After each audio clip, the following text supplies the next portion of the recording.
What do you know? It looks like we're up. All right, let me go inside a clubhouse. I think it's up.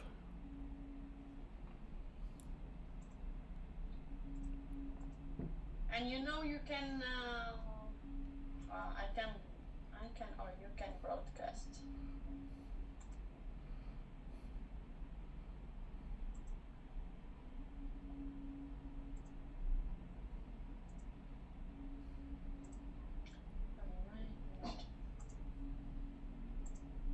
Check on YouTube if you're seeing it. All right. Why it's reversed?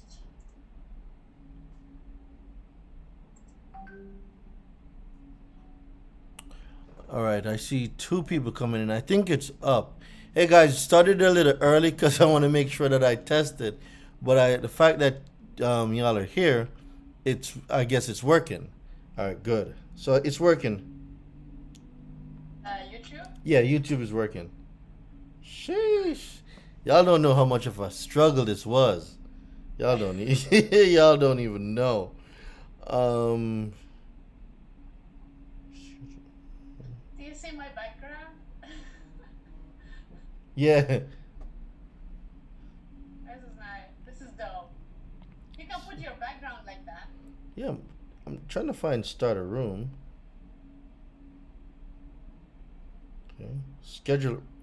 No, I'm not scheduling a room, Clubhouse. I'm starting a room now. Let me schedule the room. I see it, bro. Here. Yep. Just rolling in.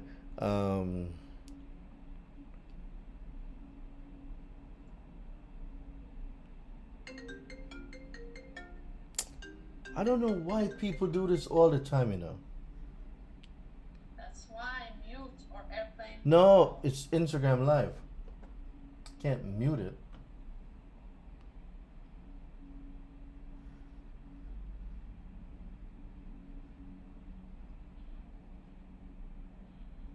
Date. Phone. Time. 5. Oh, I see it on YouTube. Okay. Start the room. So it's going on test live stream. If you see it, Lorraine. Huh? So mute yourself on well, whatever. So it's. All right, cool. We have Clubhouse coming in. Are you able to get to put this now through Facebook?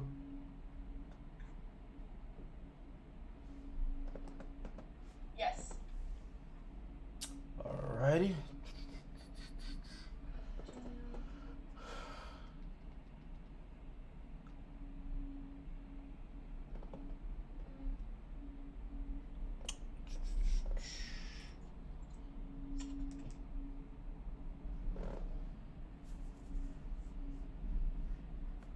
Lorraine, can you go and edit the live stream? Which one? Like edit the details on Streamlab or not? When you say edit the live, what do you mean? What's missing? It says the title is test live stream, so it's not a test. Yeah, but shouldn't the other stuff already been? Hold on, let me get my people up here inside a Clubhouse. Invite to go speak. ahead. I will figure out the rest. Alright, bet. Invite to speak. Hey, Darwin. Hey, what's going on? Trying to make multiple devices work at the same time, it is not the easiest thing to do in the world. I'm gonna let y'all know that, like, hands down. It is not easy to do. Take your time. All right, so let me see now. So we have, Abir, you're running it through Facebook now, right? Yes, in a second. Okay, bet. Editing things. All right, And editing cool. YouTube. What up, family? What up, Dwayne? What up, Mika? What up, Dave? What's up, Dwayne? Good. All right, so everyone on IG, Facebook, Clubhouse, YouTube, I got all of y'all running at the same time. If it's good, let me see some fire in the chat. From YouTube, let me see some fire in the chat. From IG, well, Clubhouse, y'all can't give me no fire in the chat, but we're gonna get it going. All right. Let me see if this room is open or is it closed. Man, Edwin is slaughtering me, man. He got 2 more deletions, man. He got 2 more deletions? 2 more deletions, man. He's leaving me in the dust. Edwin's I'm gonna give, so going forward, we're gonna do executioner of the month. And what I'm gonna do is, Edwin, I'm gonna send, well, I don't know, you shouldn't even hear this, but I'm gonna send Edwin one of my t-shirts. One of my Consumer Law Secrets t-shirt. He definitely deserves it. Executioner of the month, Edwin, for sure. Absolutely, man. Yep. I'm gonna tell you, man. I know Edwin's secret, man. Edwin got the phone numbers to all of the CEOs at the three credit reports. He don't think I know. All right. So no, I want to make sure. YouTube, let me know if y'all can hear my people on Clubhouse. Dave, I want you to speak again. If you can hear Dave, let me see you put yes in the chat. Both YouTube and Instagram Live. If y'all can hear Dave, let me see y'all put yes in the chat. Dave, let me hear you speak, bro. Yo, testing. Instagram Live says yes, but I haven't seen anything from YouTube. Okay, YouTube saying yeah, they can hear you. Oh, man, you on everything today. All right, they're saying it's low. How do I? It might be low because my voice is still cracking, man. No, there's a way. How do I? Where is it?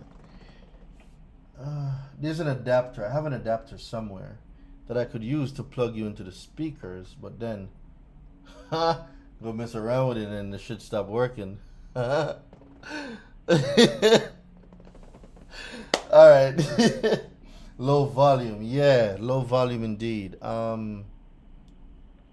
right, let me see. What I'll do is this. I'm going to bring this over. Listen, guys, this is my first time doing this, all right? I want y'all to be patient with me. I'm making all this work. I am making all of this work. All right. Dave, talk to the people. Testing, 1, 2, 3. What's up, folks? All right, is that better or is it still low?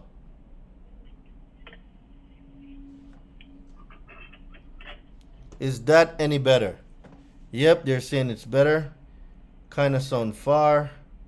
Goddamn. I'm making it work the best I can. Bad. All right. Better. Okay. I'm seeing better. Okay. All right. It's hidden, Dave. It's hidden. I think I need to just get me some speakers. Yeah, I think I'm going to get some speakers. Maybe, who else is up here?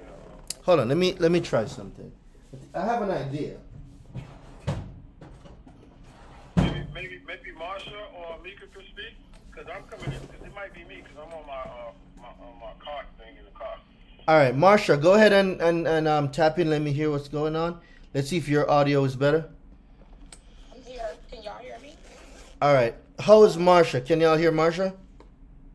Hi, everybody. How's everybody doing today? Hopefully they can hear me. We hear him good. Okay, they're hearing. Awesome. Welcome, everybody. I have an idea that I think is going to work.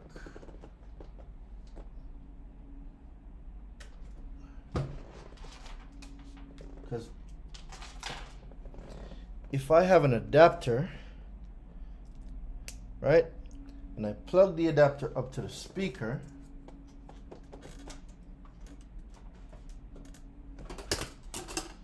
That's behind the scene. and I plug it up to the speaker, and then I plug it into the phone, this should work, in theory.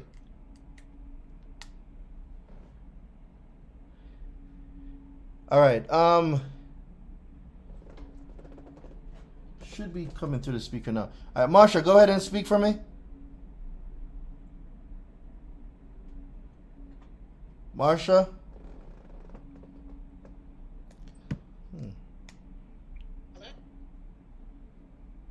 Hold on. Come on. What are you doing? Nothing? Alright, cool.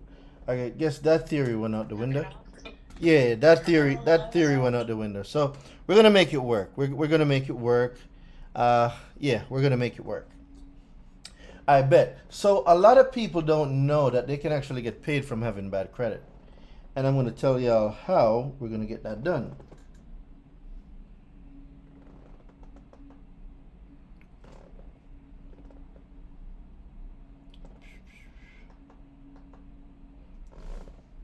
All right, cool. So let's get into it.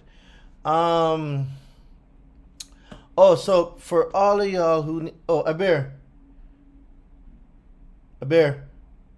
could you drop me the challenge link in the Instagram Live? All right, cool. So Facebook's here, IG's here, Clubhouse, YouTube. Thank you guys for bearing with me. It's been a struggle. I am not a tech person. I'm going to say this again. I am not a tech person, and I've been making this work. All right? I've been making it work. So, y'all know what's going on Monday. Monday, we have the Consumer Law Secrets Remedy Challenge, a 3-day remedy challenge. For those of you on YouTube, can you see that picture in the corner? If you're able to see the picture, let me see some fire in the chat. For those of you on Instagram Live, y'all know this challenge is happening and it's about to get crazy. And then Clubhouse. Let me pin the link in Clubhouse too, Abir. I do not have the link in. You know what? I can find it for Clubhouse. So I'll find it for Clubhouse. And basically, I'm going to go over today some of the stuff that I'm going to cover. Pin a link. Boom, boom, boom. Add link. Oh, yeah. All right. So for Clubhouse, y'all pull your screen to refresh. You're going to see a link at the top. That's to join the challenge, the 3-day remedy challenge I'm having, where I am going to teach you how to get your down payment back. I'm going to teach you how to get a car for free, a home for free. I am going to teach you how to delete a mortgage from your consumer report. I'm going to teach you how to delete an auto loan from your consumer report. And there was something else I was going to teach y'all. What else was it? The right of rescission. It's going to be a lot. It's going to be a lot. So I hope y'all come with y'all pens and paper and y'all are ready. It's going to be a lot. All right? It's going to be a lot. So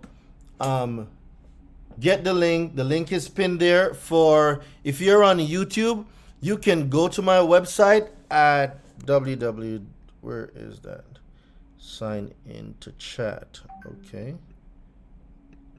How do I sign into chat? Open in web browser. You're telling me I can't type in my own chat? Sign into chat. Okay. Okay, open in web browser.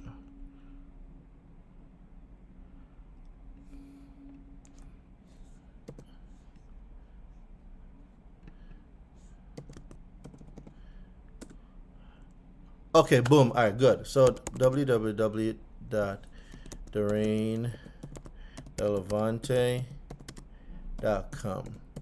All right, so if you're on YouTube, you are able to go on my website and you're able to sign up for the challenge. It's going to be dope. It's going to be an amazing challenge. So I hope y'all tap in.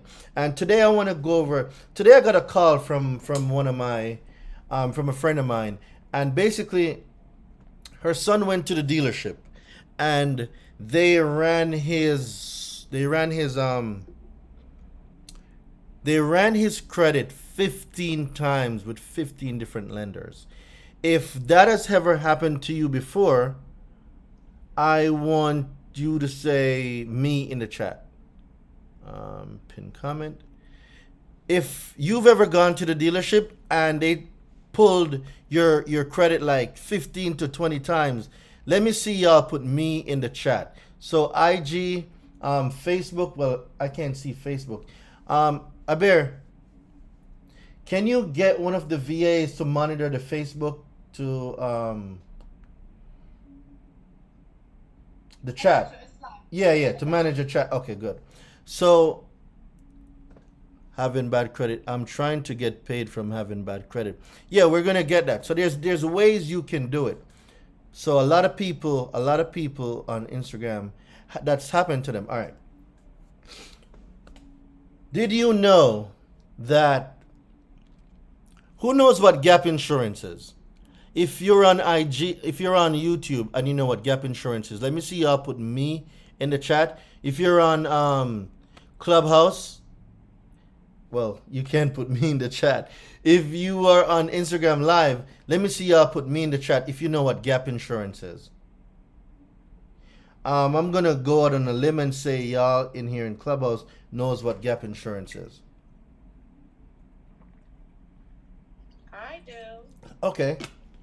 How many of y'all know that your gap insurance is supposed to be included in your finance charge before you leave the dealership? And you're not paying for it out of pocket. It's built into the finance charge. Who knows that your gap insurance, like you should leave the dealership with gap insurance. The gap insurance is inside your finance charge. Who knew that you don't pay out of pocket for gap insurance? All right. Sum of all charges correct. YouTube, talk to me. Me because of you. All right, bet. Just learned. Okay, that's good. That's good. Y'all are learning. Okay, that's good. Okay, now let's talk about. Okay, how many people know that a down payment is illegal? Like, you're not supposed to put a down payment down. How many people know that? If you do, let me see y'all put me in the chat. If you know that a down payment is illegal, let me see y'all put me in the chat if you know.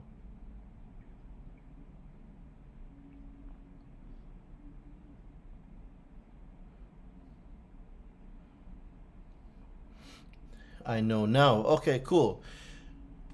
Now, if I told you that what if I told you that as a consumer, you also have the right to rescind made 2K. I didn't know that. I made a 2K down payment. OD America Express delete my account with late payments with your letter. That now for everything. You got your late pay. Wait, you got your late payments deleted or they deleted the account? Which one? Okay. Now, who knows that you have the right to rescind a contract? Any contract. I'm sorry, not contract, a transaction. How many people know that you are able to rescind a transaction? Most definitely, too ambitious.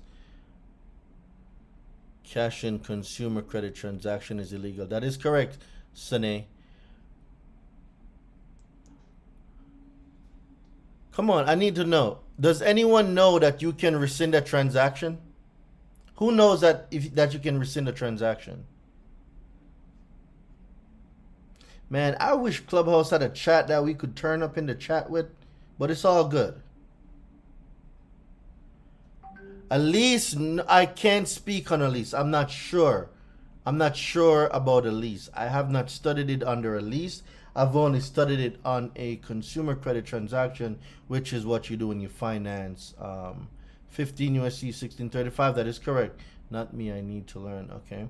Never knew. Okay, good. So I can see that a lot of the stuff y'all are either just learning for the first time or you just started learning it because you've come across my content on the various platforms. So I would hope that's a safe assumption. Okay, cool.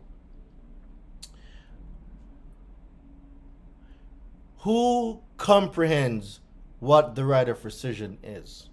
Who knows what the right of rescission is? and what you can do with it.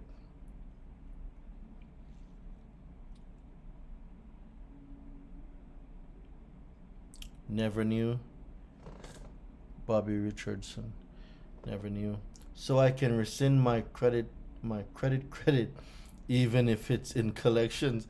Well, that's why you're gonna come to the 3-day challenge next week. So what I'm gonna do is, there's a time frame. So for you to exercise the right of rescission, there needs to be a time frame, and the time frame is 3 years. So within 3 years of the consummation of the contract, you can exercise the right to rescind.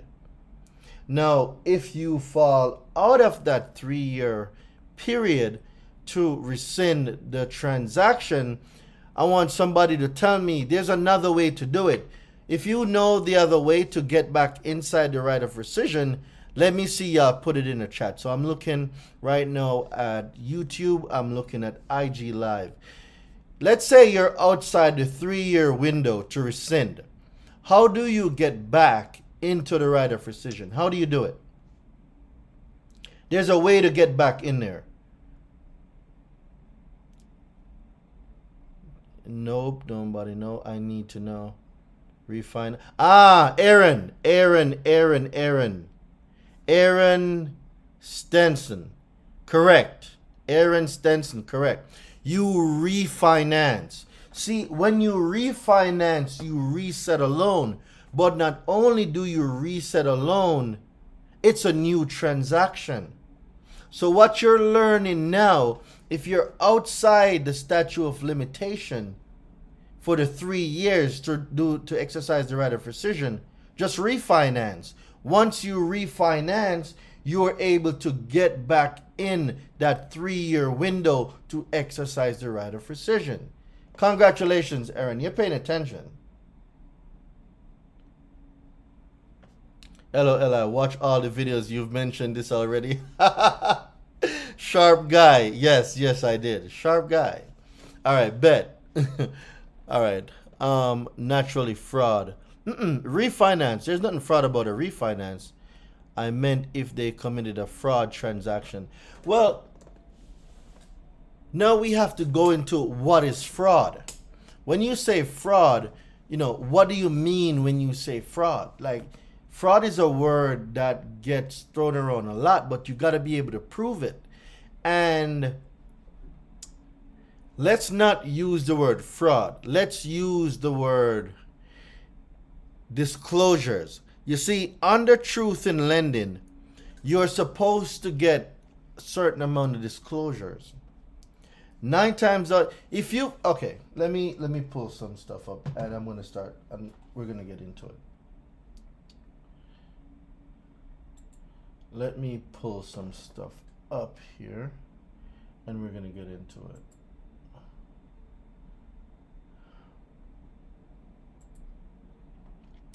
All right.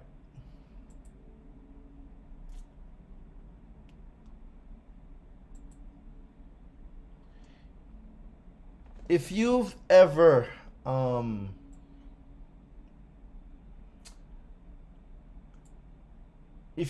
went into a transaction, right? And during that transaction, for example, I would imagine that most people on here own a car. So it's going to be easy to use that as the example. A lot of people here own cars. And there's under Truth in Lending, 15 USC 1635. It's the right of rescission disclosures. Has anyone on here ever received the right of rescission disclosures at the dealership? Or if you own a home, have you received it when you own a home? Can I still CO if I've already paid the mortgage off? No, if you paid, I don't wanna. Can't get. I had a strategy I was gonna share with you, but I can't share it online. I can't share it online. Because if you paid off the mortgage, this is all hypothetical. All right. This is not Doreen giving financial advice. This is not Doreen giving financial advice. Clubhouse, this is not Doreen giving financial advice. Facebook, this is not Doreen giving financial advice. All right? So now that we've gotten that out of the way, if you've already paid the mortgage off and you do a cash out refinance, remember, this is all theoretical. If you paid the mortgage off, you do a cash out refinance. So if you don't know what that is, I want y'all to look it up. Do a cash out refinance, and what you just did, you refinanced the home, you pulled out all the equity, but that now becomes a new transaction.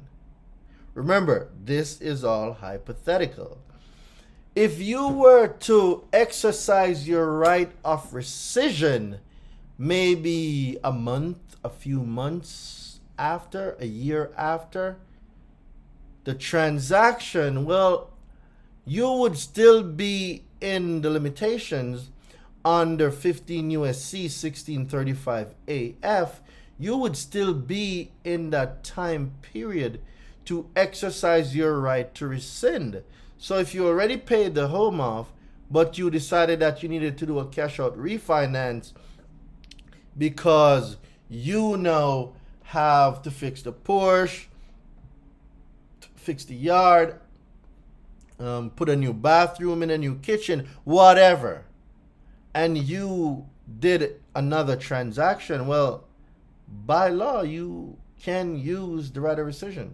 So if making payments on a car through I have the right to rescind and get my money back that I paid, that's where now you would go under the Fair Debt Collection Practices Act.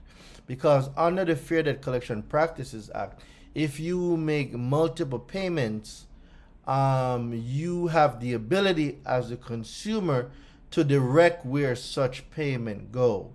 So if you say you want all your payments back, I mean, we are going to discuss that next week in depth. So I'll add that to the list of things to go through. All right. YouTube, I want some questions. I need some questions from y'all. I'm not just going to be just spitting game tonight. I want to know what y'all are, what issues y'all are having. So let me see questions in the chat, YouTube. Instagram, y'all are killing it. Clubhouse, I want y'all to start raising your hands. I am going to take 3 persons on stage. Well, I see I got 2 already. I'm going to take 1 more on stage. I'm going to answer y'all questions. Then I'm going to go back. I wish I could be able to see the Facebook chat in here, but I'm not. And if I go there, it's going to have mad feedback. All right, so let me start with the questions. Off subject, I see you are now spot on with brain picker advice. Good stuff, sir. Yeah, you gotta listen. You have to listen. Thank you, the boss mommy. Yep.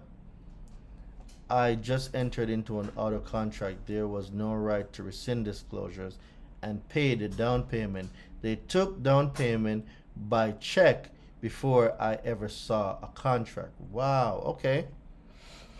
So, Angela, I want to make sure that you signed up for the challenge. The link is pinned. The link is in my bio. I'm going to show you next week when we start the challenge on Monday how we're going to go about getting your down payment back, what type of letter you're going to send out to notify them about the right of rescission, and then know what they need to supply to you. I'll be going through that next week. So make sure, if you want to learn how to get your down payment back, how to void the contract and terminate all security interest in your vehicle so you can own it, make sure you're tapped into the challenge on Monday. So make sure you get your ticket, all right?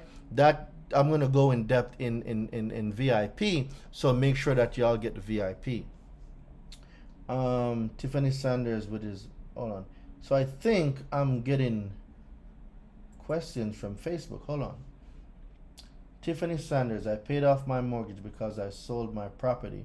It was under 3 years from the time I bought the property. to the time I sold the property.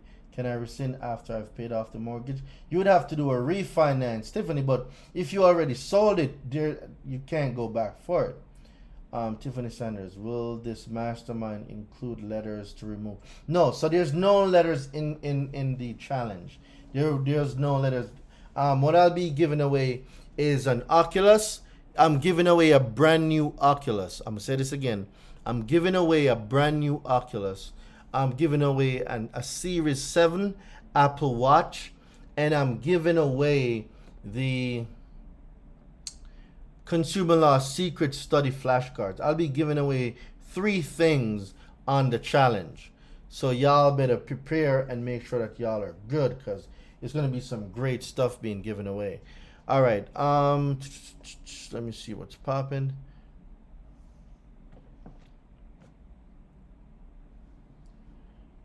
What is the law stating if a corporation doesn't respond within a certain time period of time I am due remedy? It's not due. Well,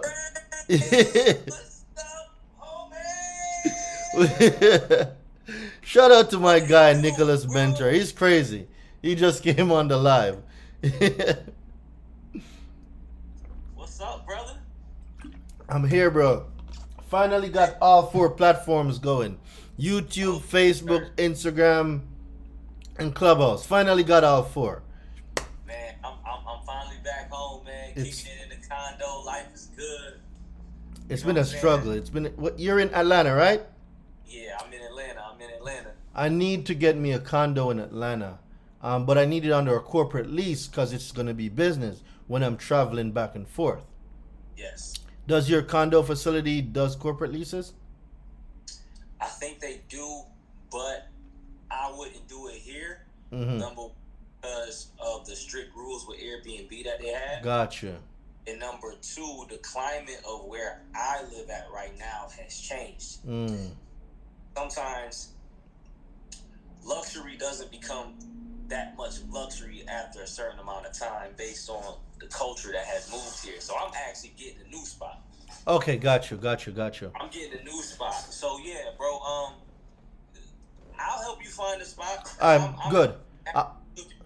I'm going to be in Atlanta from the 16th to the 21st. So y'all hear this. Y'all on YouTube, Instagram, Clubhouse, Facebook. I'm going to be in Atlanta on the 16th of February. So that's like 12 days from now.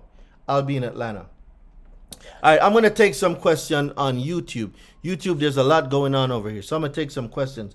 IG, hold your questions for now. IG, do not put any more questions in. I'm not going to see them. Hold the questions in IG for now, and I'm going to go to YouTube. I'm going to answer like 5 questions over there. Then I'm going to come back to IG. Then I'm going to take some for Clubhouse. Then I'm going to get some from Facebook. So I'll be splitting the platform. So just hold the questions real quick, and let me get through these questions on YouTube. What if my mortgage loan was sold and I was not notified of it being sold? I am yet to read the law that says that is... I haven't read the law that says that is actually illegal. It could be, but I haven't read the law, so I can't give you that yet. Or yeah, put the questions in the box. IG, put the questions in the question box, wherever you can find it. Put it in the question box. What if the original mortgage agreement still reporting along with the new mortgage agreement? Are you saying that there's 2 accounts being reported on the same thing? If that's the case, that's inaccurate reporting, and you can do a few things. You can do a validation of debt, or you could delete one of the account altogether. There is a mortgage deletion guide on my website. So if you go to theraindelevante.com, Aber, can you drop the website link in the YouTube chat? I don't know how to pin something in YouTube. I'm new to the YouTube space. So if you go to my website, you will see a mortgage deletion letter. You can use that letter to delete the mortgage account from your consumer reports. Without fear of current mortgage holder, try to make my home. You don't need to fear anything. So if you exercise any right under the law, any right under the law, and a lender discriminates against you, you are now owed remedy, whatever your remedy is to you, by right of the Equal Credit Opportunity Act, where a lender cannot discriminate against obligor or consumer if they exercise any right given to them in good faith. So no, don't be scared. Can I dispute the original? All right, so you mean I can get my down payment back for my car I had caused for 8 months now? Yes, you can get the down payment back. However, there's a specific window, but we will get into that on Monday. But yes, you're able to get your down payment back. You are correct. I have a 580 credit score and I need a used car urgently. How can I get one without a $1,000 down payment? You might think you need it urgently, but with a credit score like that, when you go to the dealership, they will take advantage of you. I don't recommend doing it. I'd say use the time to invest in your own education, fix your credit, where now you can get a vehicle free and clear, zero out of pocket. I don't recommend you going to get a vehicle with a 580 credit score.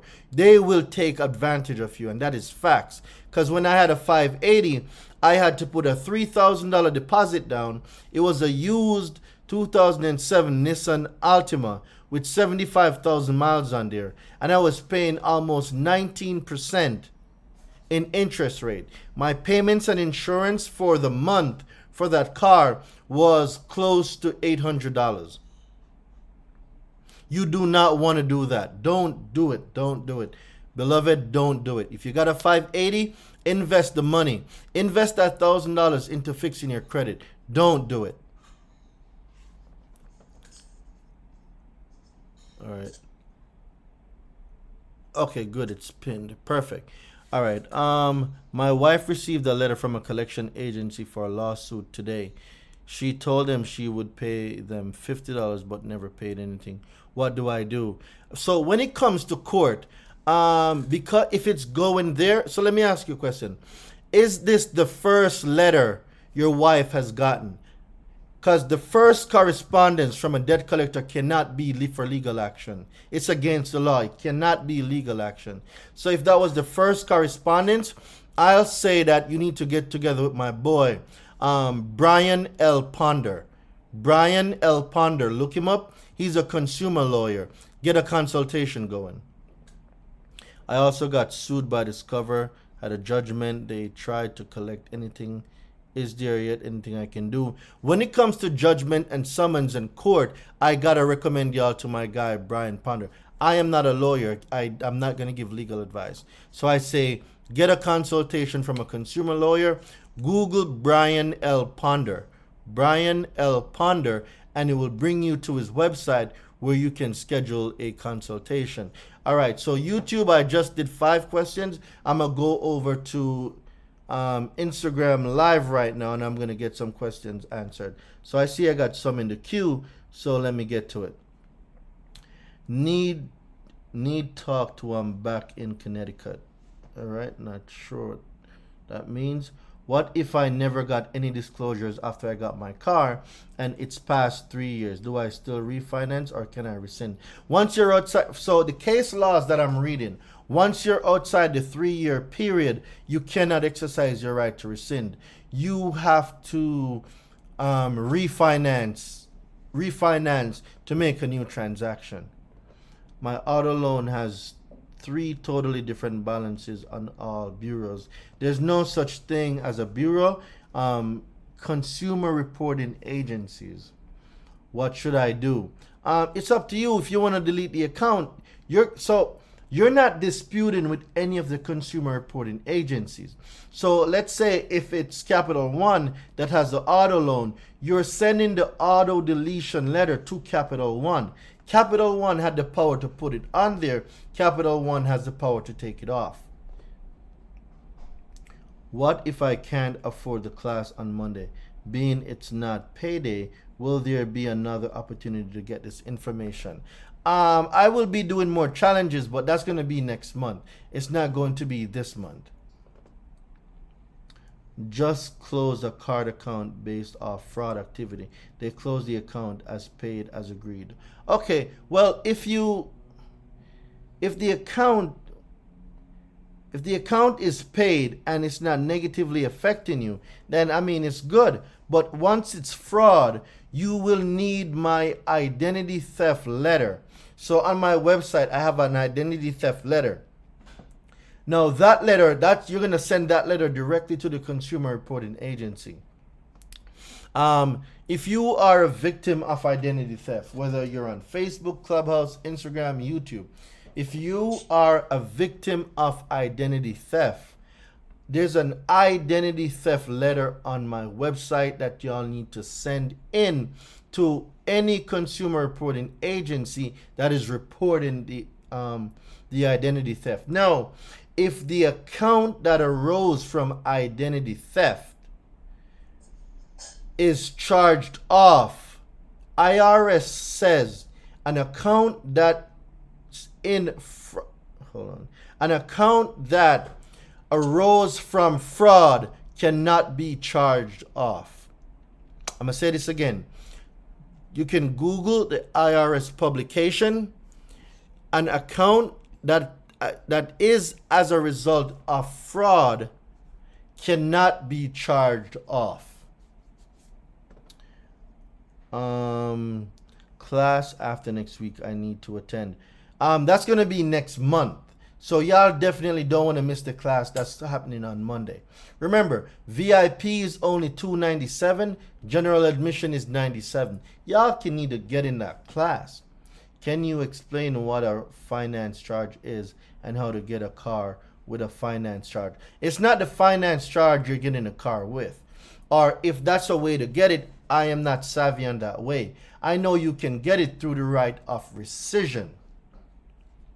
So I haven't gone through the finance charge with. The finance charge speaks on your down payment and what is included in the finance charge, like your insurance and stuff like that. But apart from that, I haven't used the 1605 to be specific for that purpose. So I cannot elaborate on that.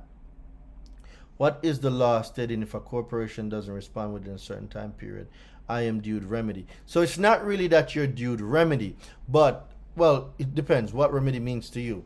15 USC 1681 and some of its subsection under accuracy of the report or timely. It speaks on validation and verification. If the account cannot be validated or verified within 30 days by law, they must delete the account. All right. So Clubhouse, what you got for me? Who got their hands raised? All right. See, nobody got their hands raised?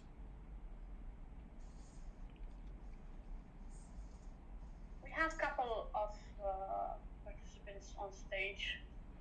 All right, let's... Yep, let's get them. Let's get them. All right. So Leticia, you can go ahead and unmute if you have a question.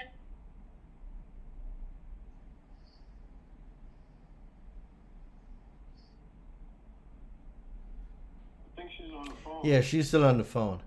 All right, so I got no questions inside of Clubhouse. Okay, cool. We have a lot of questions on Instagram box. Yeah, I'm going back. I believe I just answered all of them.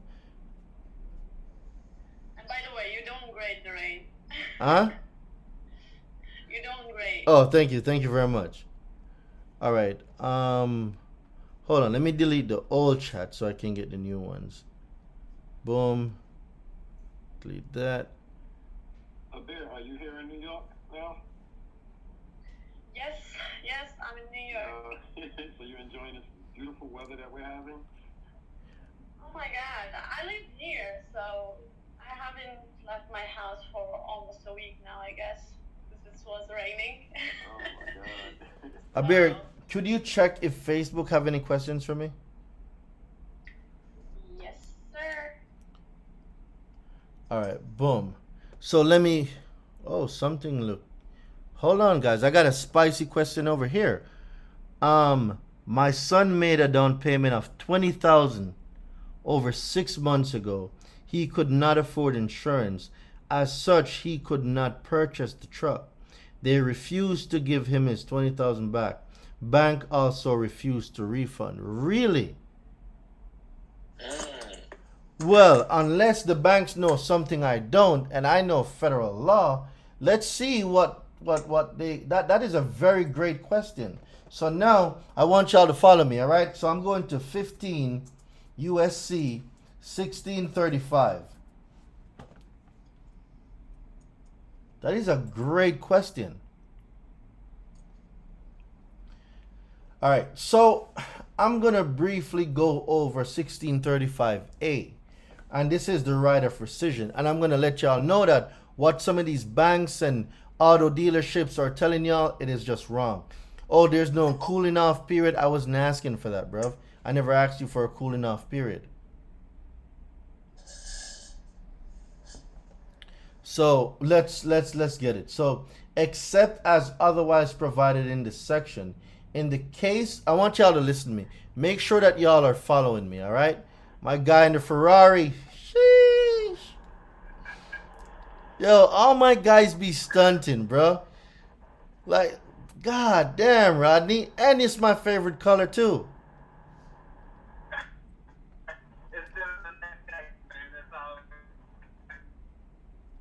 See, you in the Matrix. I'm about to drop some gems on the right of rescission right now. Okay. All right. So the question, for those of you who didn't hear the question, let me give you all the question. The question says, my son made a down payment of $20,000 over 6 months ago. He could not afford insurance. As such, he could not purchase the truck. They refused to give him his $20,000 back. Bank also refuses to refund. That is straight fraud. So I'm curious to know if your son still has a truck. Because that's just crazy. But anyway, let's see what Congress is saying about that.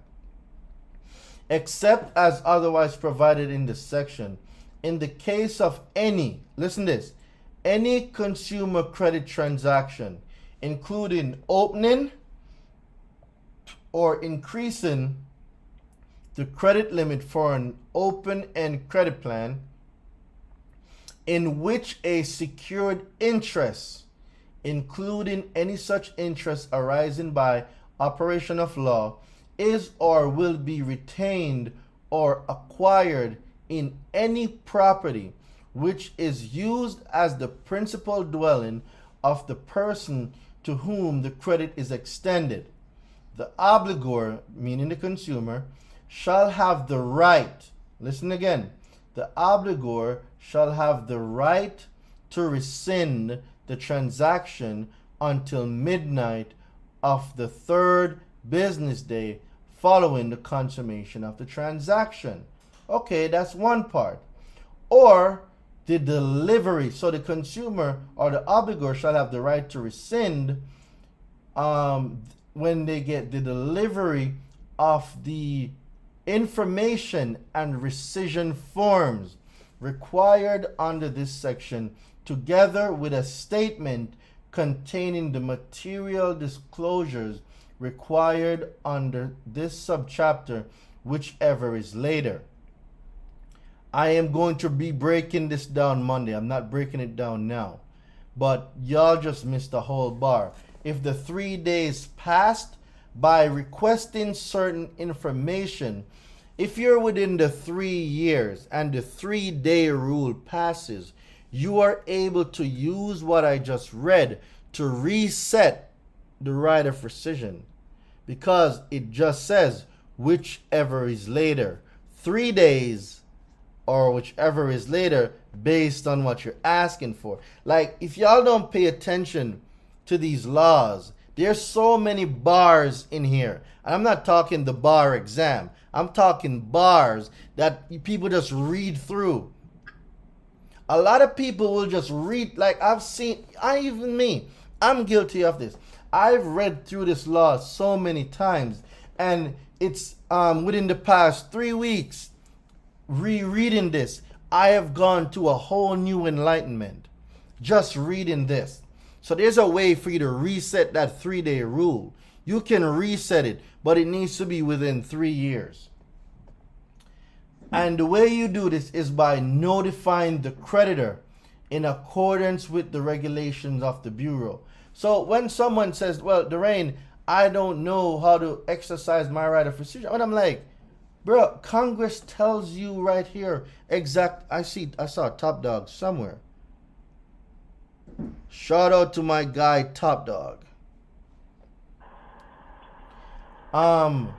Congress tells you what you need to do, but I get it. Not everybody's able to see it.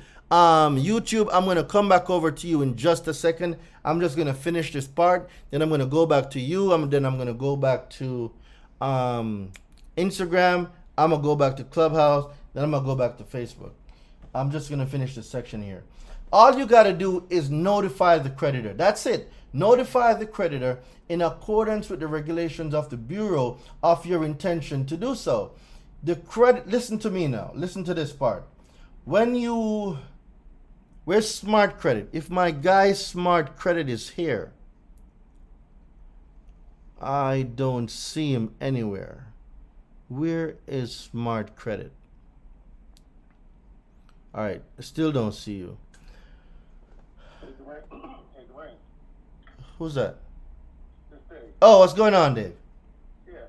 Now I'm over there. I'm over there looking at 1635, and I'm reading B, and it clearly states. I don't know if I might have not have heard you, where it's even telling the people, for instance, that the lady who said her son couldn't get his deposit back. If she were to read this, it says clearly states that within 20 days after the receipt of notice of rescission, that the creditor shall return to the obligor, any money or property is given as an earnest, and that's the key word there, earnest money deposit, or earnest money, down payment, or otherwise. Yeah, so that I'm not even there yet. That's how they get the money back. So the big thing is, Dave, how do I go about the right of rescission? It's right here. Like, I don't know how to explain it. Well, I do know how to explain it. I do know how to explain. And you can explain that at the challenge. Yeah, I'm like, I can't give y'all it on here. Like, y'all gotta be. So I know. So all right. Well, this is what I'm gonna do. In the challenge. Oh my God, my team's gonna kill me. In the challenge, what I'm gonna do is, I am going to have the rescission letter. So the rescission letter that contains the verbiage you need, I'm going to have that.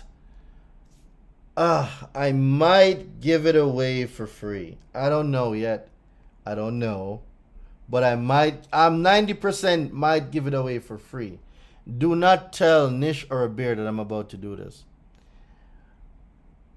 Is Abir still on stage? Oh. Yep. Well, she's probably in the Matrix. Oh man. So yeah, I'll make her write a rescission letter. I'll give that up for free. I'm the Matrix. Oh shit. I hear you. Yeah. So for all my guys that run Turo. If I miss it somewhere, I have it somewhere else. So, but go ahead. So for all my guys that do Turo, you don't want to miss this. Why? Because I'm going to teach you how to delete an auto loan from your consumer report. Rodney, people don't believe me that you're able to delete the auto loan from the consumer report. You can delete anything from your consumer report. Well, I know that, you know that, but they don't believe me when I say it.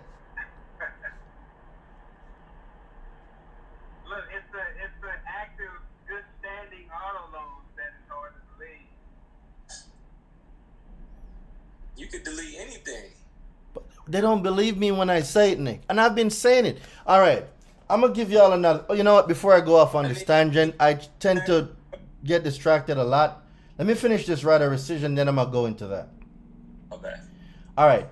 So this is what you need, right? The delivery, whichever is later. And you do the right of rescission by notifying the creditor in accordance with the regulations of the Bureau. All right. We know that. Now, listen to me carefully, everybody. Part 1. Congress is giving us part 1 and part 2. The first letter you need to send out is the letter that states that you're exercising your right to rescind. The second letter that you're going to send out, if they don't send you the disclosures that is required by law, Congress says the creditor shall clearly and conspicuously disclose, in accordance with the regulations of the Bureau, to any obligor in a transaction subject to this section, the right of the obligors under this subsection. Under this section, they are supposed to give you all the paperwork, explain to you what you need to do, and tell you how you need to do it. My boy says I just deleted 28 inquiries. Let's go. Let's go. Right? Hey, bro, look, 28 inquiries? Bro, that's a lot of inquiries. It's a lot. But I know people with 40 and 50. So you know what we got to do for that, right, Durain? They need to get the 24-hour express inquiry deletion guide, bro. But we got to drop the horn for homie that did them deletions, bro. Hey, Durain, Drop it. my mentor's got 128 inquiries per bureau. What? Yes. How, Sway? Per bureau. How do He's you... in the Turo space. Bruh. A bunch of dealerships run them. Oh, that report must be fire. I would love to see that report. He's still over 700. That is... Well, there's two parts to it, because all inquiries in a 30-day period, doesn't matter the amount, 30 to 45-day period is counted as one, because you are shopping for the best rate. So even though it's 1 million inquiries, it's still considered one inquiry. Well, god damn, that's a lot. So let me finish. Nick, it depends. Which ones did he get financing for? But before I jump into that, let me finish up this. I be sidetracked all the time. All right, so they must tell the obligor the rights under this section. And so this is the part 2 plus. The creditor shall... Listen to me, people. If you've never listened to me before, listen to me now. The creditor shall also provide, in accordance with the regulations of the Bureau, appropriate forms.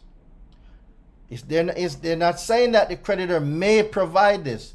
The creditor shall provide appropriate forms for the obligor to exercise his right to rescind any transaction subjected to this section. So for the queen that had his son, that her son put the 20K down and they're refusing, this is the section of the law that you need. Both you and your son need to be on that challenge on Monday. And there's a part that says return of money or property. When I tell y'all that you can get your down payment back, you can get stuff back, I'm not joking. Like, I'm not just out here in these streets making stuff up. All right? I am not in these streets just making stuff up. It says it right here. When an obligor exercises his right to rescind under subsection A, listen, I said this before. Listen to me again if you've never listened to me before. The queen that has her son that gave the 20K. Oh, you're here. Doreen, thank you. This is Tamara. Oh, all right, Tamara. Good. Listen to this, and listen to this good, Tammy. When an obligor exercises his right to rescind under subsection A, listen to me, people. He is not liable for any finance or other charge and any security interest given by the obligor. Do y'all comprehend what, if y'all comprehend what I just read, I want y'all to put me in the chat. If you're on YouTube, put me in the chat if you comprehend what I just said.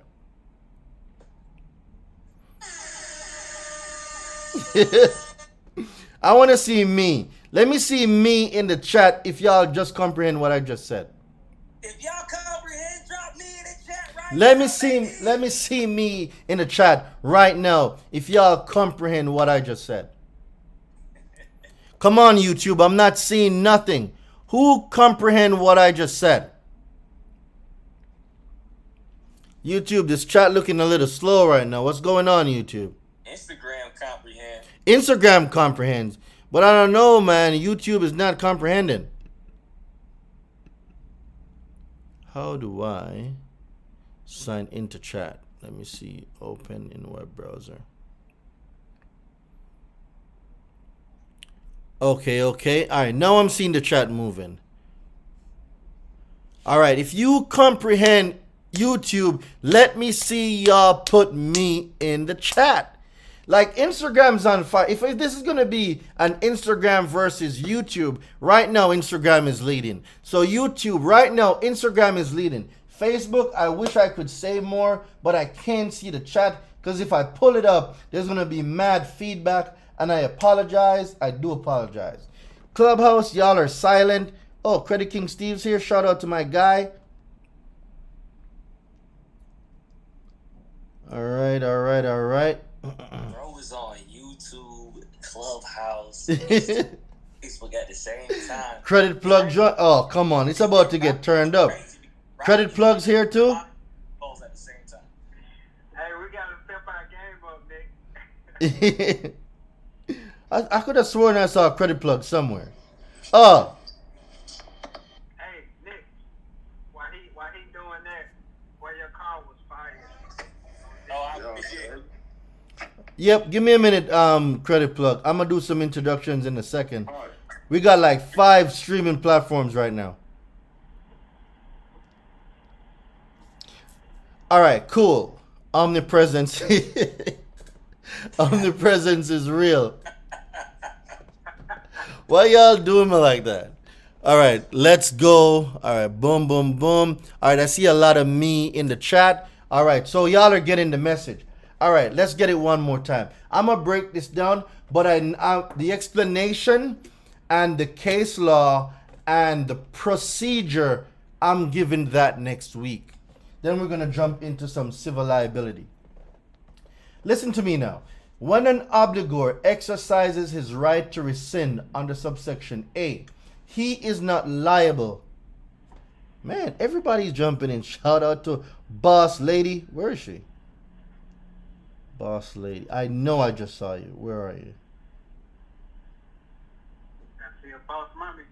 Huh? Hey, I see a couple of bosses in I knew I just saw Boss Lady HP. I'm positive I just saw her, but I don't know where she went. All right. So, any security interest. So, when an obligor exercises his right to rescind under Section A, he is not liable for any finance charge or other charge and any security interest given.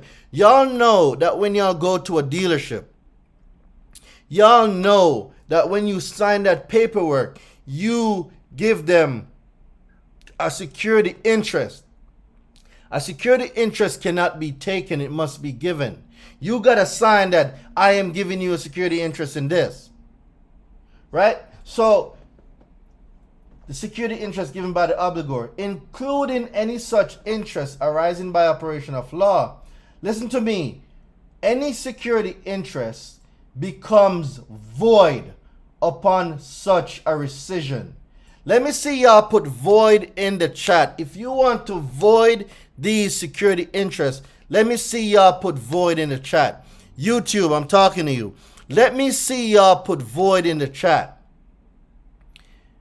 Instagram, let me see y'all put void in the chat. If you want to void the security interest on your car, if you want to void the security interest on your home, let me see y'all put void in the chat.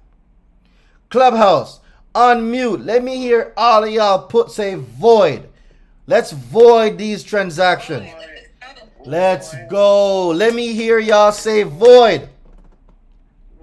I can't hear y'all. Y'all sound like y'all need milk. Y'all need some milk. Facebook, I wish I could say y'all put void in the chat. If y'all are hearing me, let me see y'all put void in the chat. Oh, what we voiding for? Sorry, somebody called me, bro. What we saying void for? We're gonna void the transaction on a house, any security interest given. We're gonna void the transaction on a car, on that personal loan. Any transaction. The law says any transaction. You If y'all can. understand that, drop void in the chat. Man, he needs some milk.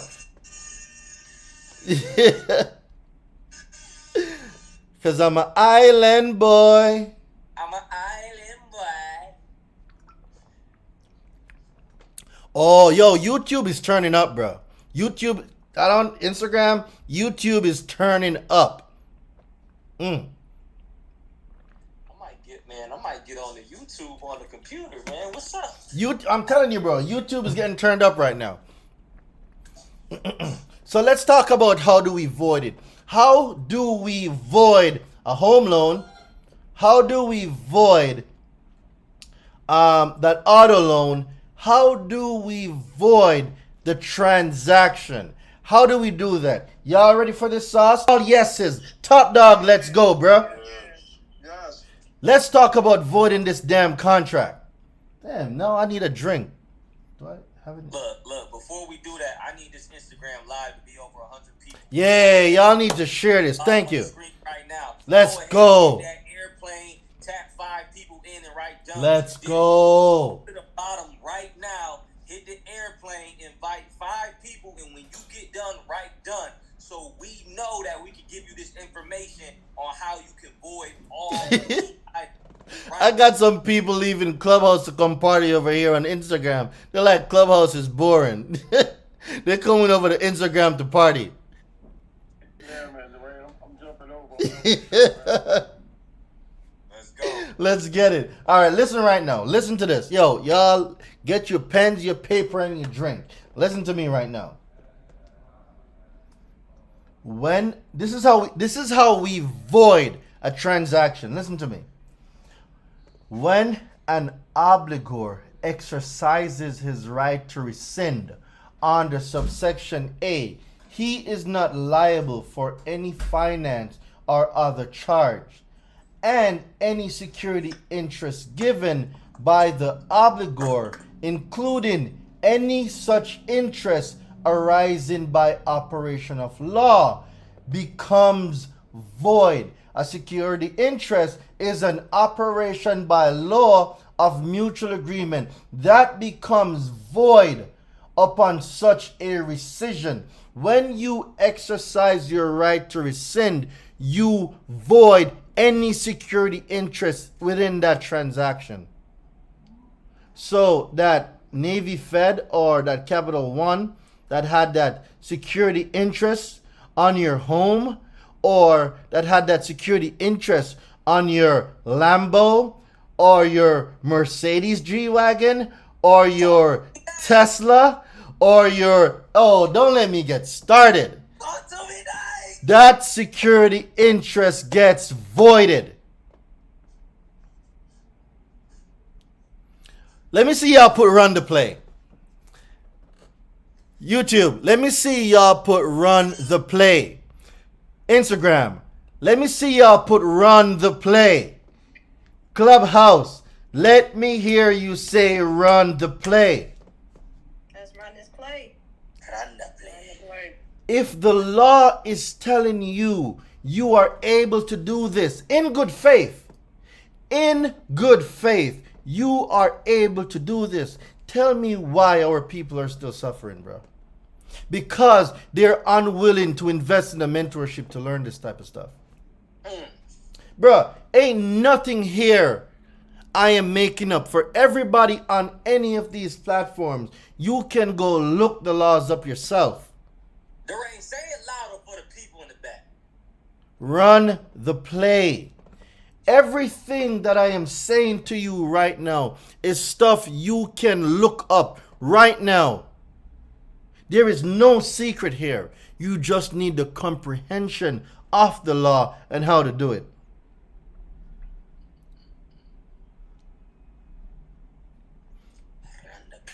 Run the play. Why are we so scared to run the play? Why are we so scared to invest in ourselves? Bro, I think it's lack of education, bro. And that's why it's so dope that we got these platforms to expose and share the information. The more information you know, the more confident you feel with the information. But you know what's crazy? Even though we know it, Nick, they're going to still test us. They're going to test us. And guess what? Some of us are going to falter. We are not going to know what to reply because we didn't invest in ourselves to know what round 2 and round 3 is going to be. Mm-hmm. But then you're going to hear it doesn't work. Mm-hmm. But you know what's going to keep them from faltering, bro? Talk to me. The best way to really keep you guys from faltering, especially after the first round, when you start getting to round 2 and also round 3, is to make sure you join the Reigns Masterclass. So we got 110 people. Ooh, 111. All right, let's go. It's getting hot. All right, listen now. Listen to this good part. This is the great part. Within 20 days after receipt of a notice of rescission, this is where the procedure comes in. If y'all don't get the procedure right, they will run over you. Listen to me. Within 20 days after the receipt, how do you prove receipt, Nick? How do you prove receipt that they got it? How do you prove receipt? You said it earlier. Certified mail. Oh, certified mail. Yeah. Certified mail, green return receipt. That's your proof that they got the notice.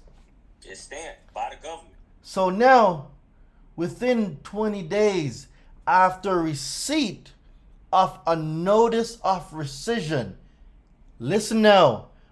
Tammy, where's Tammy? Tammy, if you're here, put here in the chat. It's my favorite part. Tammy, if you're here, put here in the chat. Come on, Tammy. You ain't gonna let that 20K slide like that. Where are you?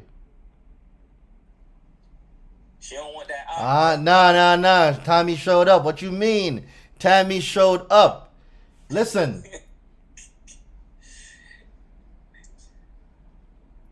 After receipt of a notice of rescission, the creditor shall, the law is not asking them.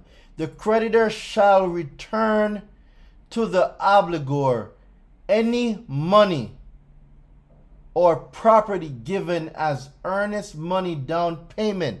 Let me see somebody say down payment. You know what, Facebook? I'm going to do one better for y'all. Since I'll be able to share the screen with y'all. So at least I'll get y'all in the conversation somehow. Alright, so Facebook, you should be seeing my screen. Tammy, this is for you. The creditor shall return to the obligor any money or property given as earnest money. When we talk about earnest money down, that's a term in what industry? What industry the word earnest money comes up in a lot? If you on Facebook, if you on YouTube, no, let me hear it. YouTube, let me know if you hear. What industry does the word earnest money comes up in a lot? YouTube, IG. What? Ooh, somebody's getting it. What is that? Millie Mobiles. Mortgage. Your mortgage. Earnest money down. earnest money down. Real estate. The law says the creditor shall return to the obligor any money or property given as earnest money down payment. So did I not just tell y'all that I can teach y'all how to get y'all down payment back? Not only for your car, but your mortgage as well. Hello? Listen, man, did I not just tell y'all that I can show y'all how to get that down payment back? Or am I just talking? I think I'm just here spreading a bunch of lies. I don't know. I don't think I know what I'm talking about. I'm gonna go drink my water.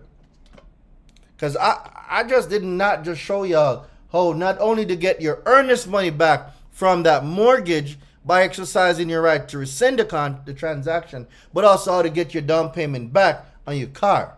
Or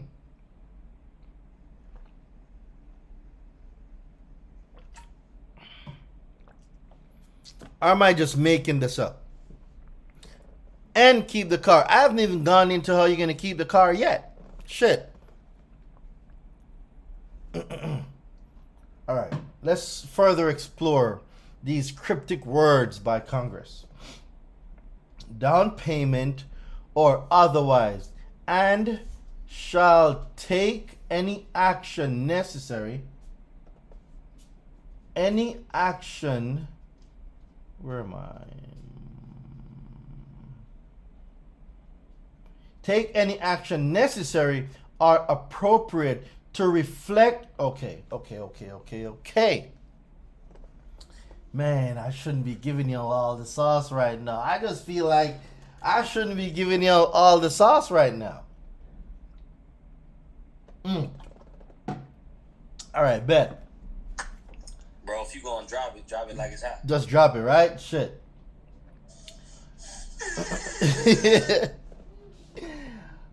Congress says,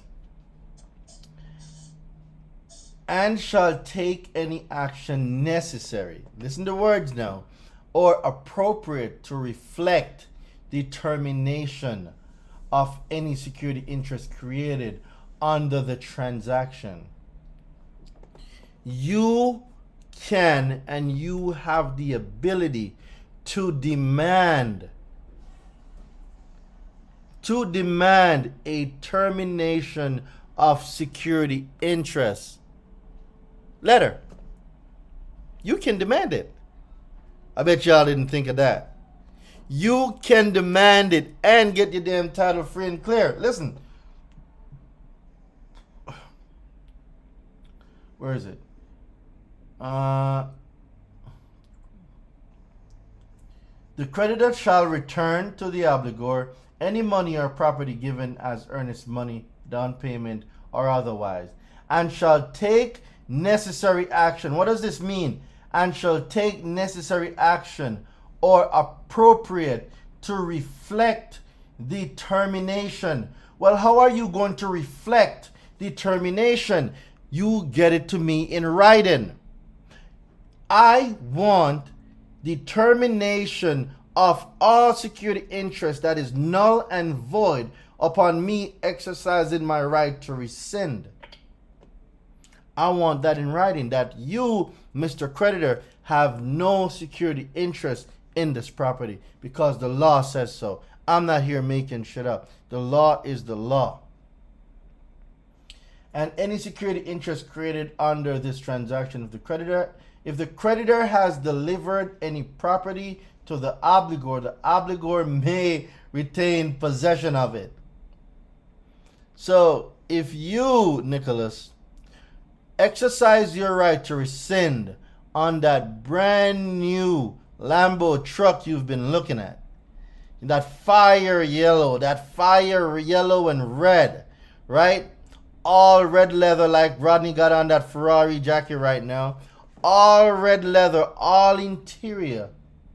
Congress says not only after you exercise the right to rescind the transaction, not only after you canceled any security interest in that transaction, but you may retain possession of it. But hold on, Doreen. Not only are you telling me I can get my down payment back, not only are you telling me I can cancel a transaction, I can also keep the damn car or the house? Bruh.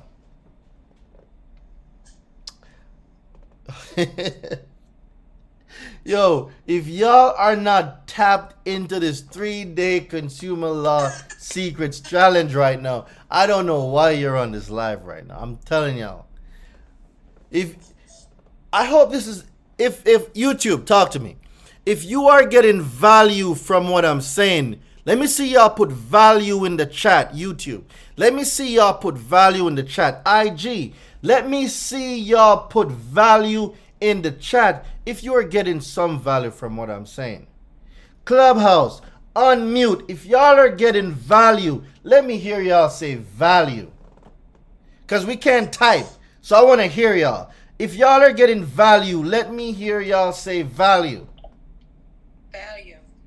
Only one person is getting the value. God damn. Value. Oh, okay. They're taking turns now. Hey, let's go. Values. I see some values. Let's go, IG. Let's We go. see some values. Listen, man, the race right now is between YouTube and IG. Like, YouTube's giving y'all a run for y'all money. I don't think nobody's stopping IG. I'm with Team IG. YouTube is running up the chats right now. IG, tag 5 in the chat. Let them know where you at. Now we have Bring people 5 joining to the the stage. chat. Let them know where you at, IG. All right, so I'm gonna put a pause. I'm gonna put a pause on it right now. I'm gonna answer some questions. I'm sure there's been so many questions, and I want to get to some of the questions. I'm gonna start with shout out to Executioner of the Month. Shout out to Edwin. Edwin, one of my mentees, Executioner of the Month. Shout out to you, King. We salute you. You've been putting in that work. You are definitely Executioner of the Month. Thanks, fam. Yes, sir. YouTube ain't got. Hey Nick, can you drop one of them horns for my guy Edwin? We gonna go ahead and drop the horn for the ultimate executor Edwin right now. Let's get it, baby. That's the collection killer. Hashtag collection killer.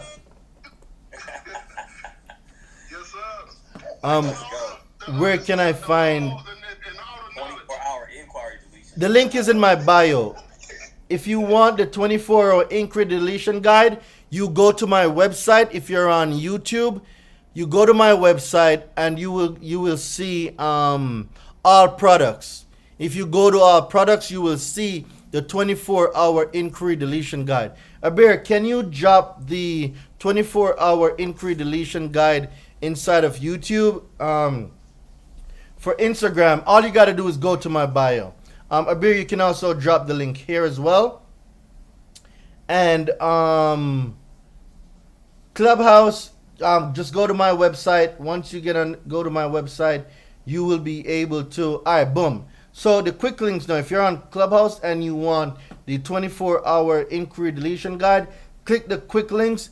You will see the link for the challenge. You will also see the link for the 24-hour deletion guide. But not only that, you will also see the consumer law study flashcards that just came on the market. We got some new stuff. We got some study flashcards that just came on the market. I haven't told a lot of people about it yet, but yeah. So let me go to some questions right now.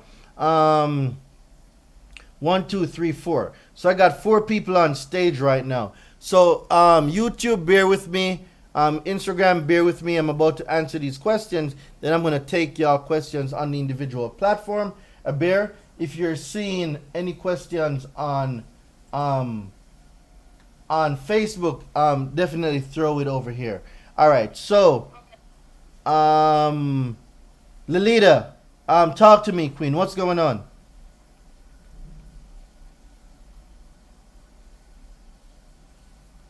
Letitia, is that Letia?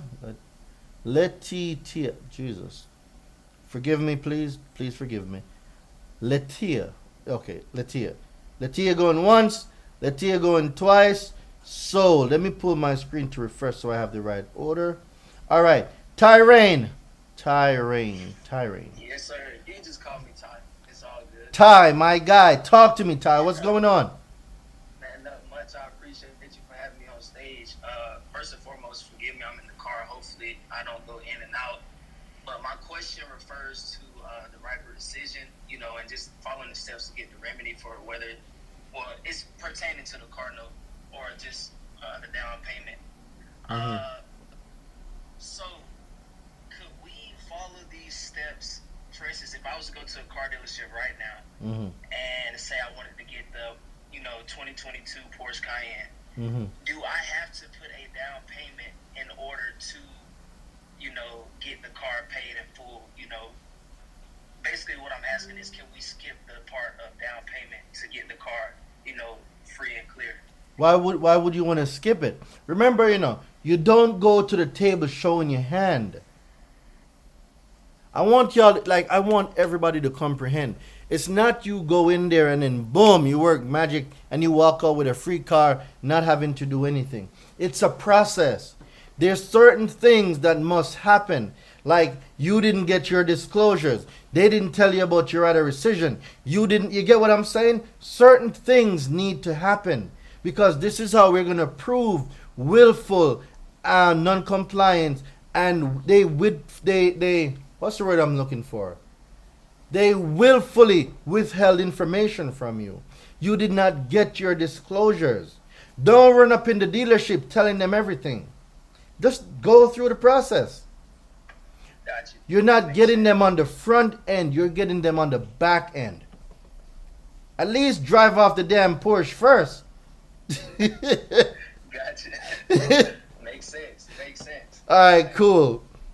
Yes, sir. I appreciate it. No problem, King. Yo, me, my guy. Yo, me, what's up, King?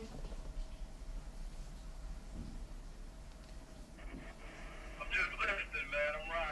I'm riding. All right. You got any questions, King? No, not right now. I was going to inbox you some questions, man. I just see your IG, man. I just might want to get it part of the consumer, that thing you had up earlier. Yeah, yo, you need to get in on the challenge.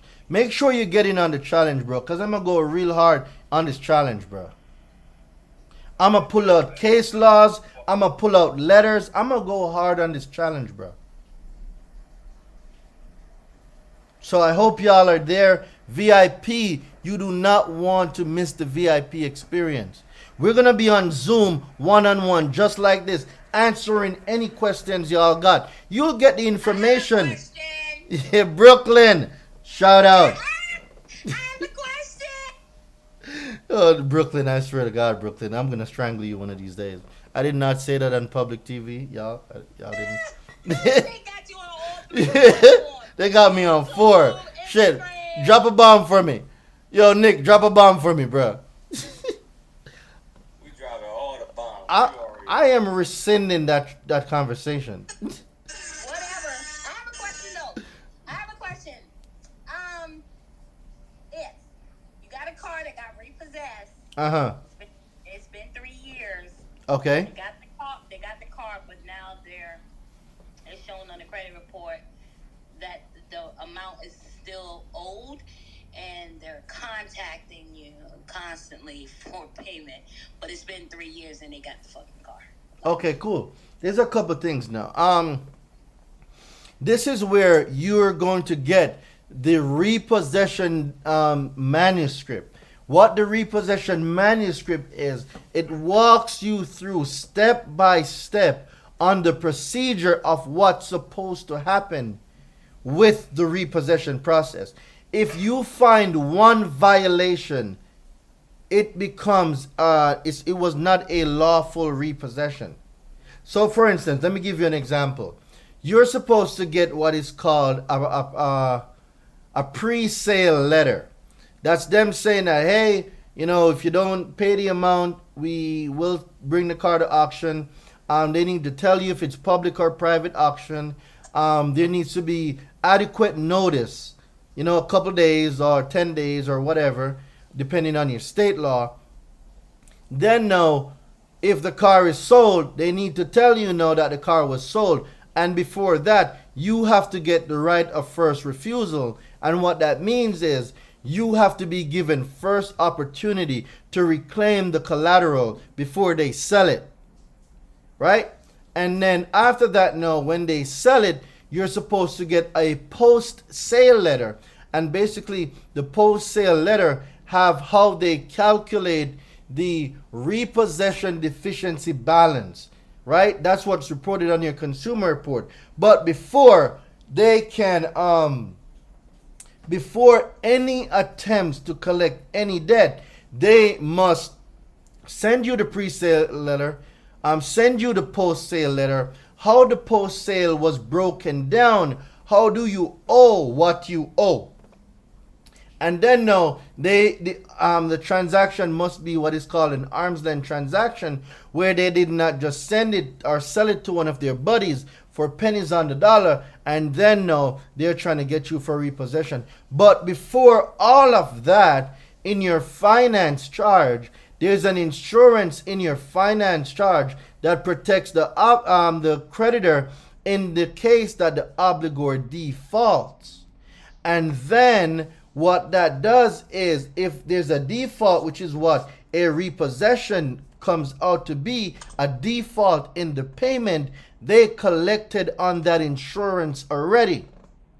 So, from what you just said, let's say the default was voluntarily giving the car back.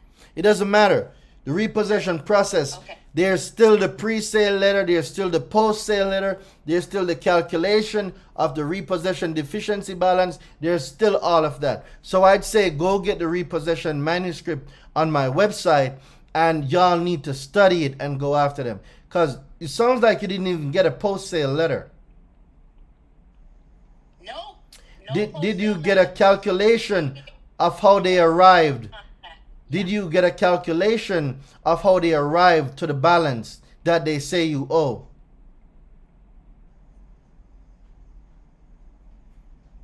I'm going to take it. That's a no? No, you're right. Post-sale letter wasn't done pre-sale. They don't have the arm's length transaction. Individual couldn't afford, so took the car to the dealership. Dealership got it. Now 3 years later, already they done had the car for 3 years. They're contacting saying, hey, you still own this car. Yeah, and I bet they sold the car. Where's the car? Yeah, of course they ain't got the car. So now, how much did they sell it for?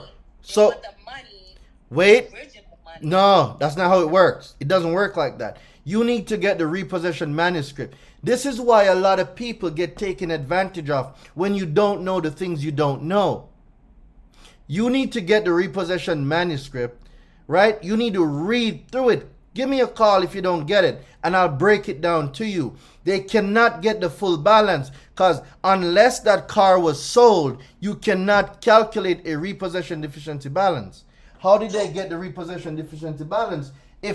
Where's the vehicle? Where is it?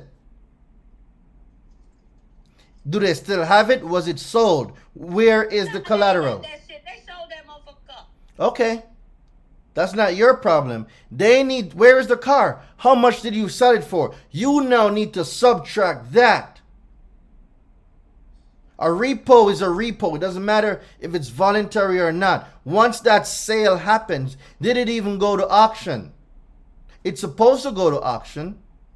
Did it go to auction? Nope. It sounds like you got a case right there. Oh my God, you're so fucking amazing, Duran. You're so amazing. So I go to your website and I look for Repossession Manuscript. Repossession Manuscript, correct. Okay, thank you so much for answering my question. You're absolutely welcome. And you missed my birthday. My bad, bro. I'm gonna blow up your phone later tonight, yo. Bruh, my bad, bruh. I be working in these streets. I'm sorry. Doreen, you belong to the streets? Is that what you talking about? You belong to the streets. Brooklyn. When you come to New York, I'm gonna strangle you. I love you. I love you too, Brooklyn. make sure you get that guide, all right? It's going to be very important in evaluating the whole repossession process. It sounds like there's a lot of stuff that happened that should not have happened, and you got to hold them accountable. Right. What about foreclosures? I can't answer you on foreclosures yet. I am actively studying foreclosure right now, so I can't give you an answer yet. And I don't want to guide you down the wrong path. When I don't know something, I'm gonna let y'all know I don't know it. Okay. Yep. All right. Mamos. Nope, that's not it. Mamaste. There we go. Mamaste, what's going on, guy? Or girl, who's that? Can't tell. All right, going once, going twice. Cheryl, talk to me. Cheryl going once, Cheryl going twice. Okay. Lacora, talk to me. Hi, how are you? Let's go. Okay, I am great now that I'm speaking to you. Similar to the young lady that was just speaking. They took my car in 2018. I got the car in 2016. Okay. But they took it. Now they took it twice. Once when I was in Vegas, and then I was in Tennessee. But I just recently asked them for the contract, which I had the contract. I just wanted to see what they were going to say. So I asked them for the contract. They sent me the contract. And they saying that I owe $9,000. But now you just answered the question. I got to call back up there and ask them, did they sell the car and all of this? It's more than that. I want you. So the repossession manuscript. So it's not just knowing that they sold it. There's certain things that must, like, there's a whole procedure for repossession. There's a procedure under UCC 9 Part 6. There's a process for repossession. And if that process is not followed, you are owed remedy under the law. That's why you got to know the repossession process. When you know it, you're going to know what to say and the things to demand. And when they don't give it to you, then now you can actually sue, because now you have been damaged. They took the car. They violated you under the law. They didn't do a car repossession procedure. They didn't notify you. And then they attempted to collect without giving you the disclosures that you needed to get before they could have started collecting. And the fact that it's reported on your consumer report, because that is also another way of collecting on a debt. Honestly, it's not. They never put it on my consumer report. So it's not there now? They never put it on there. They just came and took the car. So how do you owe $9,000? Where did you get information that you owe $9,000? I got it from the dealership last week. Okay. All right. Let them keep playing with you. They don't know that you're about to be my mentee. Let them keep playing with you. Let them keep playing with you. Okay. They think they're speaking to a regular consumer now. Oh boy, they're in for something. Thank you. You're absolutely welcome. All right. Now I need to go over to... Wait, how do I get to be a mentee? I've been knowing you like 2 years, yo. Brooklyn, sign up, bro. The link is in the look at the top of the screen. Look at the top of the screen. That quick link? Okay. Yep, and then it's gonna bring you to mentorship. Join the mentorship and tap in. Let's go. You playing, Brooklyn? All right, YouTube. I'm back. Do not feel neglected. All right, I am gonna get all these questions down. Let me see what's going on. The beloved assassin, there is no statute of limitation on fraud if they don't give you a right of rescission disclosure. Well, that's one part of it, but there's case laws. So at Sanjay, we hear there's no statute of limitation on fraud. That's part true, but the court cases and I just said the word just now. What's the case laws? The case law says, because if you go down to 15 USC 1635F, there's a time frame of 3 years to use and exercise the right to rescind. So it doesn't matter if you got the disclosures or not. The Supreme Court ruling is that in 3 days, not 3 days, within 3 years of the consummation of the contract, within 3 years of the consummation of the contract, that's the time limit you get to exercise the right of rescission.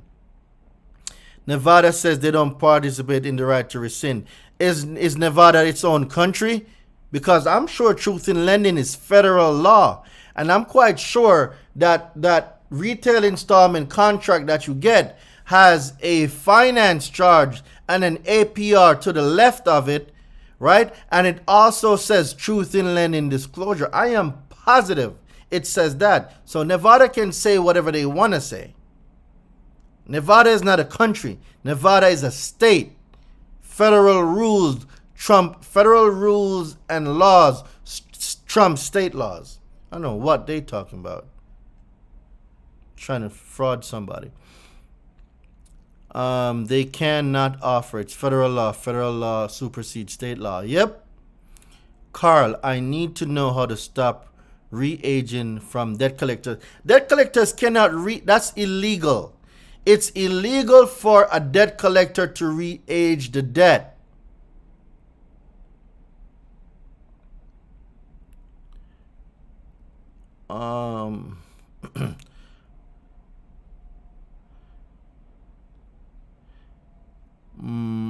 I've been going crazy over these past few days.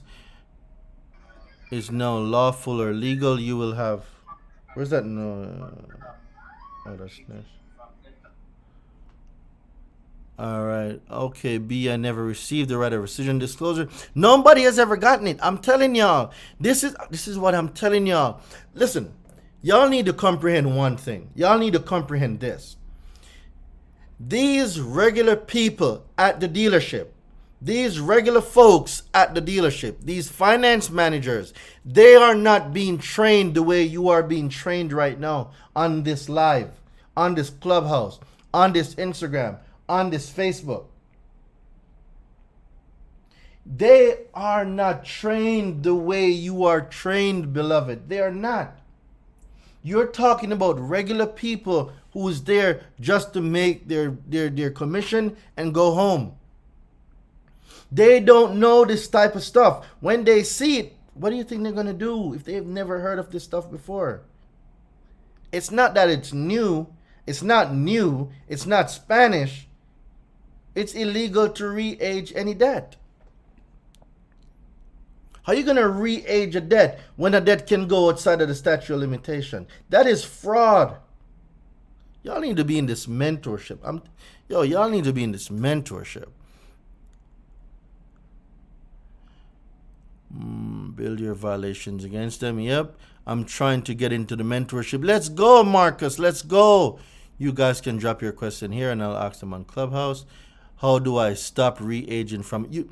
I'm telling you, re-aging is illegal. All right. Now y'all are going to get me on a tangent with this damn re-aging stuff. They cannot re-age a debt. 15 USC 1692.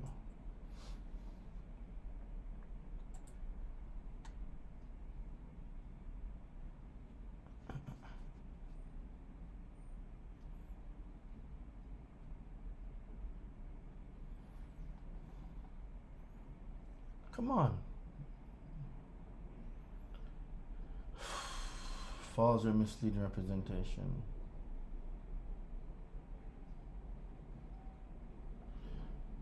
Should be under unfair practices. Alright, I'm gonna put an end to this re-aging of debt thing. Y'all give me a minute.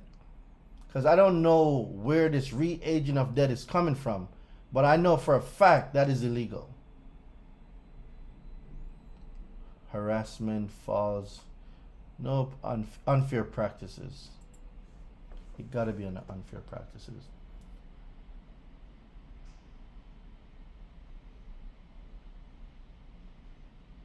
Such amount is expressly on the acceptance by the collector from any person and check any other payment post 5 days. Solicitation. Claim charges to be made.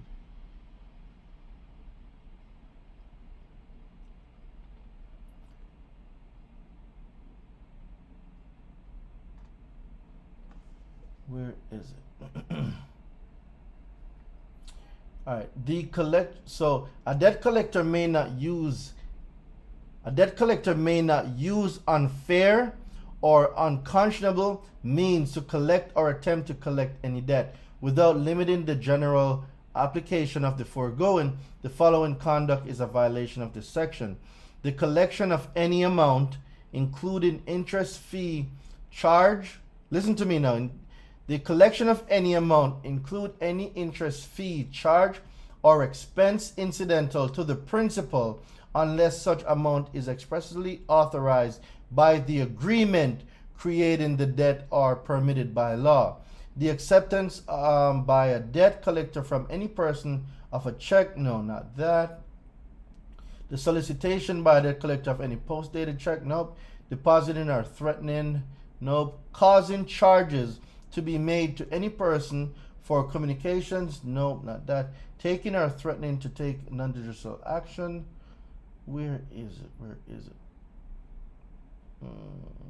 Symbol used by the mails, telegram, that is not it. Unfair harassment or abuse. It might be under here. Let's see this. Just give me a second. Let me find this. Let me find this, cause publication of list. Telephone to ring. All right. The obscene, the publication of a list. No, that's harassment. Unfair practices, false or misleading representation.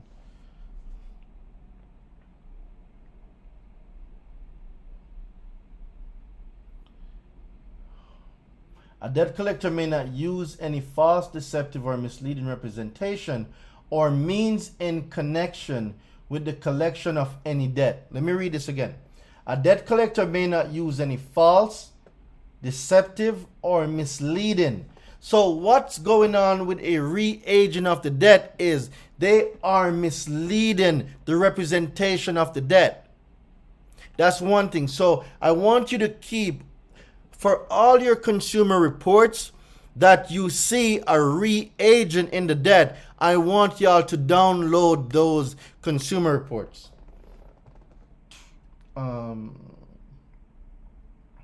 The false representation or implication that the debt collector is vouched for, not that. The false representation of the character, amount, or legal status. Here we go. All right. A debt collector may not use any false, deceptive, or misleading representation or means in connection with the collection of any debt without limiting the general application of the foregoing. The following conduct is a violation of the section. Listen to number 2. The false representation. If they are re-aging the debt, that is a false representation of the character, the amount, or legal status of any debt. What that is, there's a thing called the statute of limitation. I'm going to say this again. There's a thing called the statute of limitation, and there's another thing called time bar debt. With time bar debt, right now, under the new rule, a debt collector cannot collect on time bar debt. So if the statute of limitations to collect on a credit card account is 2 years, right? This is hypothetical. I'm not saying that it's 2 years. If it's 2 years, right, and the debt collector is going to call you and tell you that, oh, you need to make a payment, or they're going to do this, or they're going to do that, they're threatening you, and you make a payment, you reset the statute of limitation. You reset it. A debt collector cannot reset a statute of limitation. They cannot re-age the debt. It is illegal. It is a violation of 15 U.S.C. 1692E under false and misleading representation.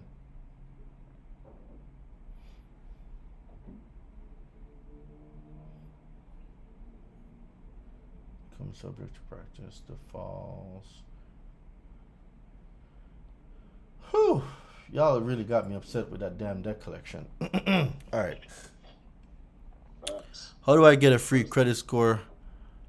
You can go to annualcreditreport.com. Then you can get a free consumer report. You won't get a credit score though. All right, a phone call, just first contact. All right, boom. All right, so I'm back. I am back, IG. Let me get y'all questions out of the way. All right, so let me plug this phone in. Boom, boom, boom. All right. You get an auto loan deleted or rescinded. Do you keep the car or do the bank take it? You can get it deleted from your consumer report. You can still make payments on it. You can rescind the transaction and the law says you may retain possession of it. So I hope that answered your question. On a car loan, does the rescission laws apply for both since neither one got it? Yes, the rescission law applies to any consumer credit transaction. So if the car is not reported on my report anymore, but saying I owe, they're playing games, right? It must still report. They were sued by Attorney General, and had to remove themselves off several consumer reports. That's because they're committing fraud. So now you could actually do a validation of debt, proof of claim, cease and desist. So you can definitely do that. Is there a time limit on the right of rescission? Correct, 3 years. If you're outside the 3 years, all you need to do is refinance to get back inside of it. Hello, what should I do if one of the CRAs don't delete my personal info with your personal information letter? Send it back and you can add some some adjectives in there. You can add some adjectives in there, but just resend the letter. If you can't refinance a car with any other lender because you've had late payments within that year, then you're stuck and can't rescind, right? No, late payments are illegal. Late payments are illegal.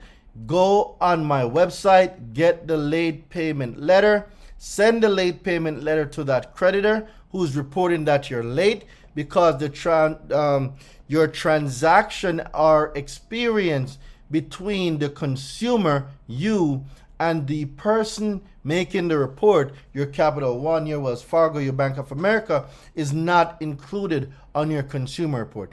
Get the late payment deletion letter and you can get the late payments off. Late payments are illegal. I don't know. Shit, where did it go? I was reaching the 7-year limitation. They told me if I don't renew the contract, I would the balance. So once I resigned, what can I do this month to make 7 years, but now to reset to be paid? I'm not sure what that I don't really understand that question. Let's see. I don't know what I don't know. That is true. And I entered a payment agreement with Capital One and Chase. I did not know to ask for a pay to delete.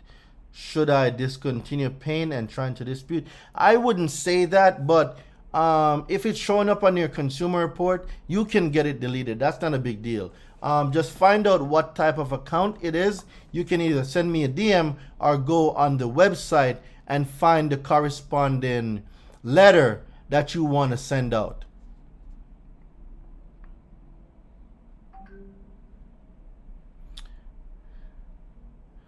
I have to go to court for a moving violation. What can I do? You got to contact my guy, Brian Ponder. He is an attorney. I cannot give legal advice. I do apologize.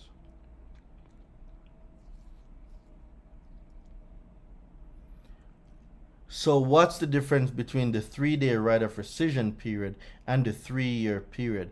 I see on Google a lot it says 3 days. I'm very confused. Make sure you show up to the challenge on Monday. Way, make sure that you're on the challenge on Monday. I'll break this down. That's what I'll be doing on Monday. I'm breaking all of this down on Monday. So make sure that you're on the challenge.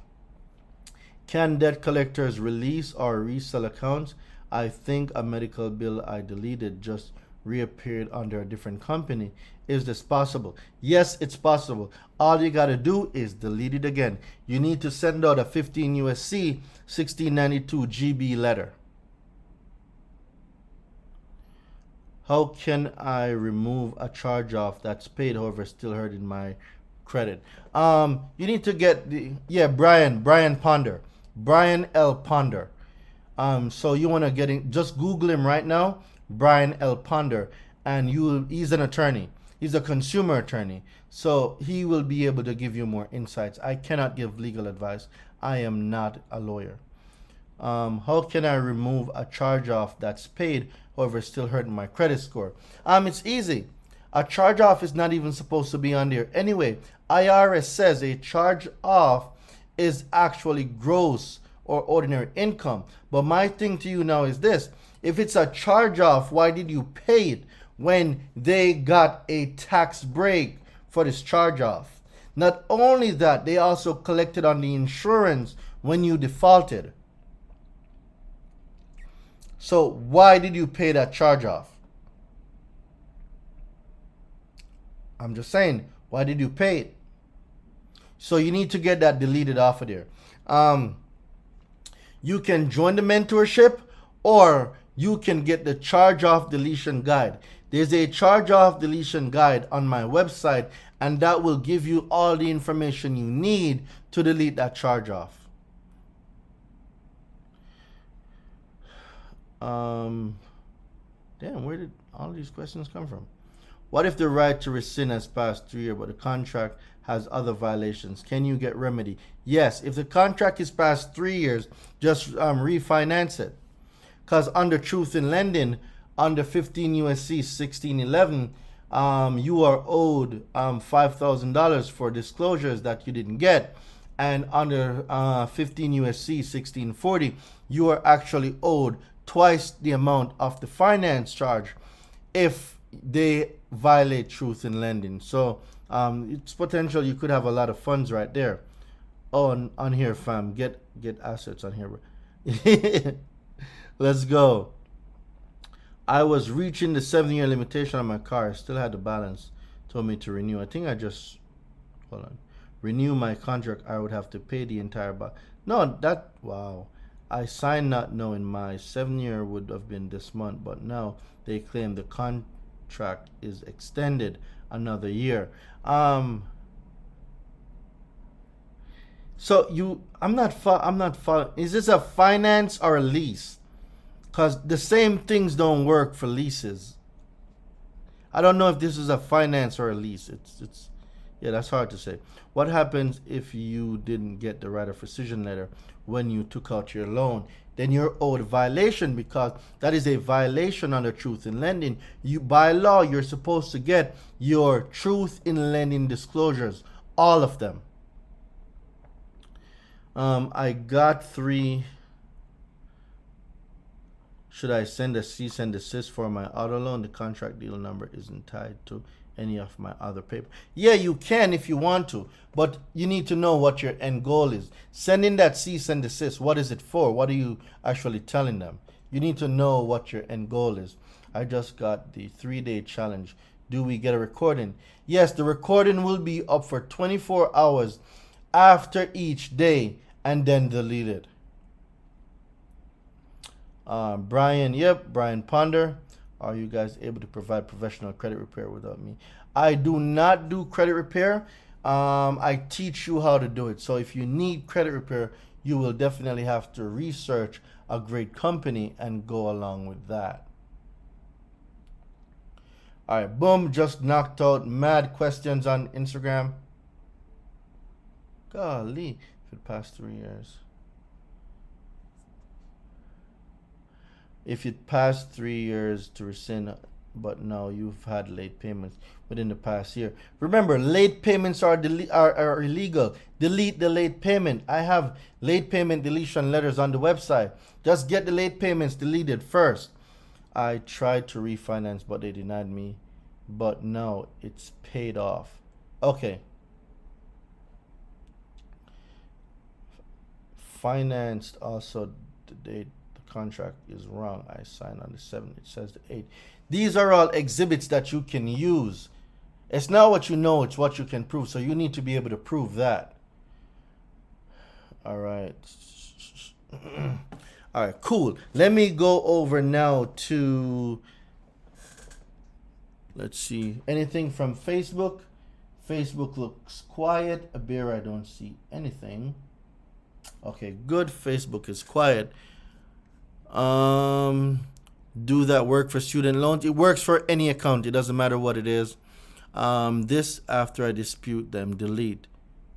One attorney talking about you cannot request for information and ask to not be cease and desist in the same letter. That's bullshit. No, that's not true. It's recommended that you send out separate letters so that your cease and desist and requests are viewed separately. No, you can send them in the same letter. That a debt collector may try to act because if you send a cease and desist that they don't have to respond to your request. No, you can send a cease and desist upon requesting your information. You can request information, but I can see what you're saying in sending them separately. Send your request for what you need first, and then you send the cease and desist after. But they can also be in the same letter because you're saying cease and desist, right? So it's validation of debt, proof of claim, and cease and desist. So until you can provide proper validation, you need to cease. And it's all about language. The way you use language makes a difference. How your correspondence are structured, it makes a difference. The language makes a difference. I am not refusing, but I need more information on the alleged. Yeah, that's a way you can do it. All right, Instagram, Clubhouse. I've been neglecting y'all. Let's see how many new people we have on stage now. All right, Cheryl, you didn't get to ask your question first. Are you still there, Cheryl? Yes, I'm here, but you answered. All right, bet. I appreciate that. Tyrone, did you have another question, King?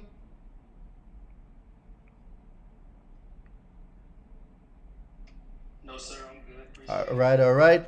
Angel, talk to me, Queen. What you got going on? Well, I've kind of been all over the place of the topics in which you've been discussing. So I think I fall a little bit in the middle. I had an auto accident. My vehicle was taken to the shop. I didn't make the payments on it, being that I'm not driving it. It was like $500, and and my car note payment alone on top of the $300 insurance. And so it eventually got repossessed.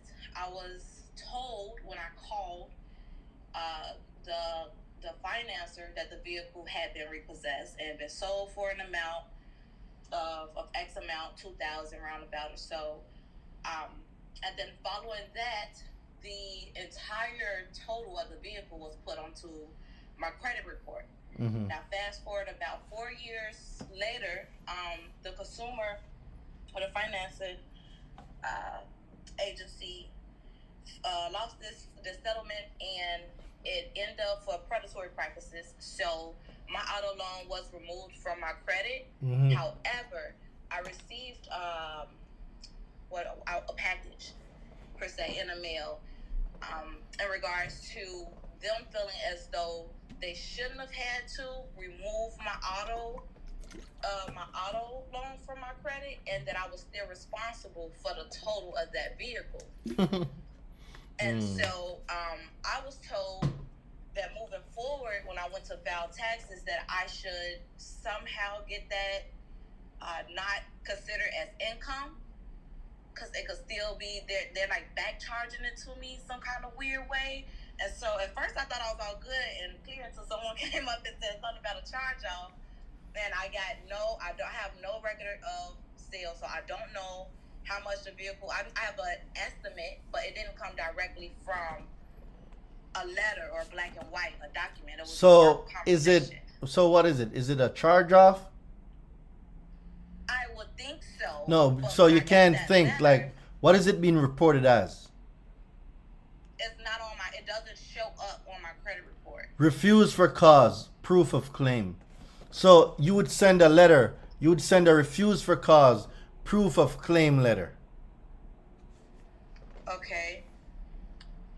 So that you definitely need to construct a refuse for cause. So you're gonna send them back everything they sent you, prove your claim basically. Okay. Okay. That is crazy. I thought it was good and clear, and they moved. I'm like, all right. Make them prove it. Make them prove it. That's what I will do. Now, for this particular thing, should I go into it with an attorney or something of that sort, or is it something I could really scrub up on myself? Definitely.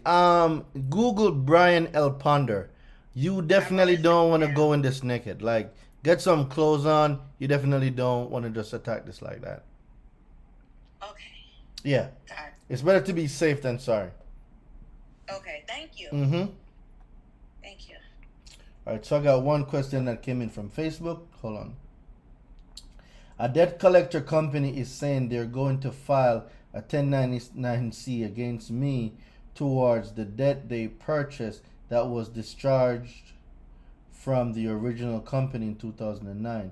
Do they have standing? They have absolutely no standing. You need a 15 USC 1692 GB letter, but not only that, let them try some unscrupulous shit, because if it's from a company in 2009, that's way past the statute of limitations already. So, Steve, you need to be in the mentorship. Let them send it. You really could get paid from this. This is something you can get paid from. Let them send it. They must be thinking they're talking to an idiot. Let them send it. All right. So I got no more questions inside of Clubhouse right now. Let me go back to YouTube and see what's going on over here. YouTube chat seems to be bumping. YouTube chat. If y'all are getting some fire, let me see some fire in the chat. Let me see some fire in both chat. In this chat, in IG. Let me see some fire in the chat. Let me see what y'all are doing over here. Is that when they change the date and the date was open, when it becomes delinquent? Student loans, one attorney talking about you cannot request forms. That's a lie. Debt collector may try to act as if because sent a C&D. You have all the right to send a C&D. Ain't nothing wrong with that. I let them know that I'm not refusing to pay, but I need more. Okay. Drop your questions here. Yep.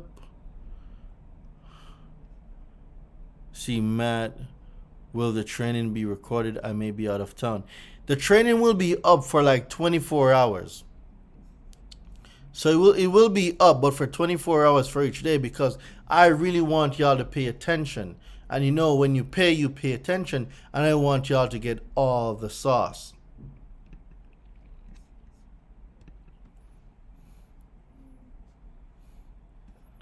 All right, let me see what's popping. Mad fire in the chat. I'm telling y'all, yo, YouTube is turning up, man. YouTube is turning up.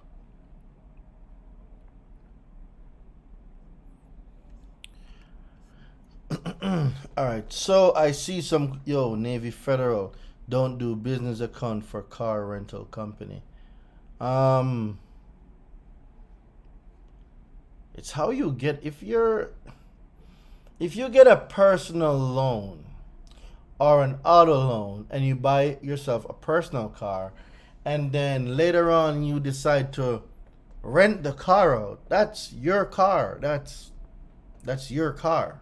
So it's your car. It's all about language and the way you go about stuff. Hey coach, where can mentees find the inquiry express letters? That one is not a part of the mentorship. It's a separate product. The 24-hour inquiry guide, yeah, it's a separate product. It's not a part of the mentorship. I just made this like 3-4 days ago. Boom, boom, boom. All right. I'm still paying on the remainder of the loan, and they're able for some of the loan, but since they're negative equity, the entirety was not paid in full. I'm missing on some of the conversation. My engine caught on fire due to negligence of oil change company. The car was totaled. My insurance paid for some of the remainder of the loan. My gap insurance paid. What is the question? What's the question for the loan? But since there is negative equity, the entire thing was not paid. Okay. I am still paying for the remainder of the loan. Are they able to do that? It's not a matter of are they able to do it or are they not able to do it. You need to send them well, so negative equity is a big thing. And your gap is only going to cover fair market value of the vehicle. So if there's negative equity, that negative equity, you might be obligated to pay it. So it depends on if you want to challenge the account. If that is going to show up as a collection, then no, you're able to get it deleted using the laws. But as it pertains to the negative equity, I'm not saying you are responsible or you're not responsible, but someone has to take care of that. I need to take hard inquiries off. I got a 24-hour inquiry deletion guide. I got a 24-hour inquiry deletion guide that you can get on my website. If you go to DoraineDelavante.com, you can get that. So if you go to www.DoraineDelavante.com, you will be able to get the 24-hour inquiry deletion guide. Clubhouse, y'all got anything for me? Y'all are just silent. Y'all, I need some questions. Come on. Oh, I didn't know we could jump in here. All right, I got you. Oh yeah, Dorian, I got another question. Who gonna go Please can first? you raise your hands? I will add you to the stage. Clubhouse. All right, so let's just go in the order that is in. So who would be first if we're going in the order? I think Timothy. Where's Timothy? Yeah, that'd be me. What's Right. going on, brother? Yep, Timothy. Now I got a question. So if I had a repossession, right? I Mhm. got the contract for it, and I'm looking at the contract. I don't see like a finance charge on here. I see an itemized purchase, but I did extend my credit. I got a credit inquiry to get it. So is that a violation of? Was it a lease? No, it wasn't a lease. It was a finance. Is that the retail? Is that the restyle? It's check finance on here. Is that the retail installment contract? Say it again. Is that the retail installment contract? The retail installment contract? It says the used vehicle buyer order. It's like, I guess it's the contract I asked for. That's what they sent to me. Okay. Do you see 4 boxes? No, I don't see none of that. APR, none of that stuff. Let me see. Hold on. APR finance charge. None of that stuff is there? No. And you financed it? Yeah. Huh. Okay. So there was absolutely no truth in lending disclosures. No truth in lending to close on it all. That's what I was saying. Yeah.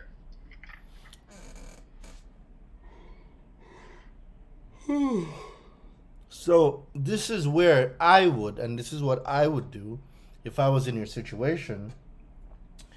What I would do is when did you get this car? No, this car was bought in 2016, so it was got repossessed in like 2019. There's a few ways you can go. You can build a few letters, but if it was repossessed, did you get like your pre-sale letter, your post-sale letter, the arm's length transaction, the right of first refusal? Did you get any of those? No, I'm working on that right now. All right. So this is where, if you're not in the mentorship, you will need to get the repossession manuscript because I'm in the mentorship. I was just all right. So go to the repossession manuscript, and you need to study the repossession manuscript. And then now you're gonna evaluate the whole repossession process, and then you're gonna start writing down the violations. All the disclosures that you were supposed to get, you need to find out if you got them or not. Okay. Right? And then whatever it says that they're supposed to give you, you wanna hold them accountable. It's absolutely critical that you hold them accountable. Gotcha. Yep.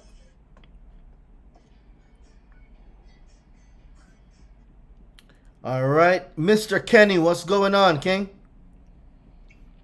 How you doing, sir? I'm thanks great. For having me on stage. I got a quick question. So, I had a repossession about 6 years ago. My insurance was rejected. I had actually too many car accidents recorded, so I had no more insurance. I called the bank. I told them that I am not able to pay the note anymore. They actually told me that they would come in and actually repossess the car. So it wasn't that I did not pay the bill, it was just I did not have the insurance to cover the car. A few months later, I got a bill in the mail that I owe $11,000. So am I responsible for that still, or? No, you need to do a validation of debt and a proof of claim. They need to prove their claims. So you're going to send out a 15 USC 1692 GB letter. You can find it on my website, a validation of debt, and then you need a proof of claim letter. So you can get the validation of debt proof of claim letter, which is just one letter. You can get that, and you want to send it out to whoever is reporting that.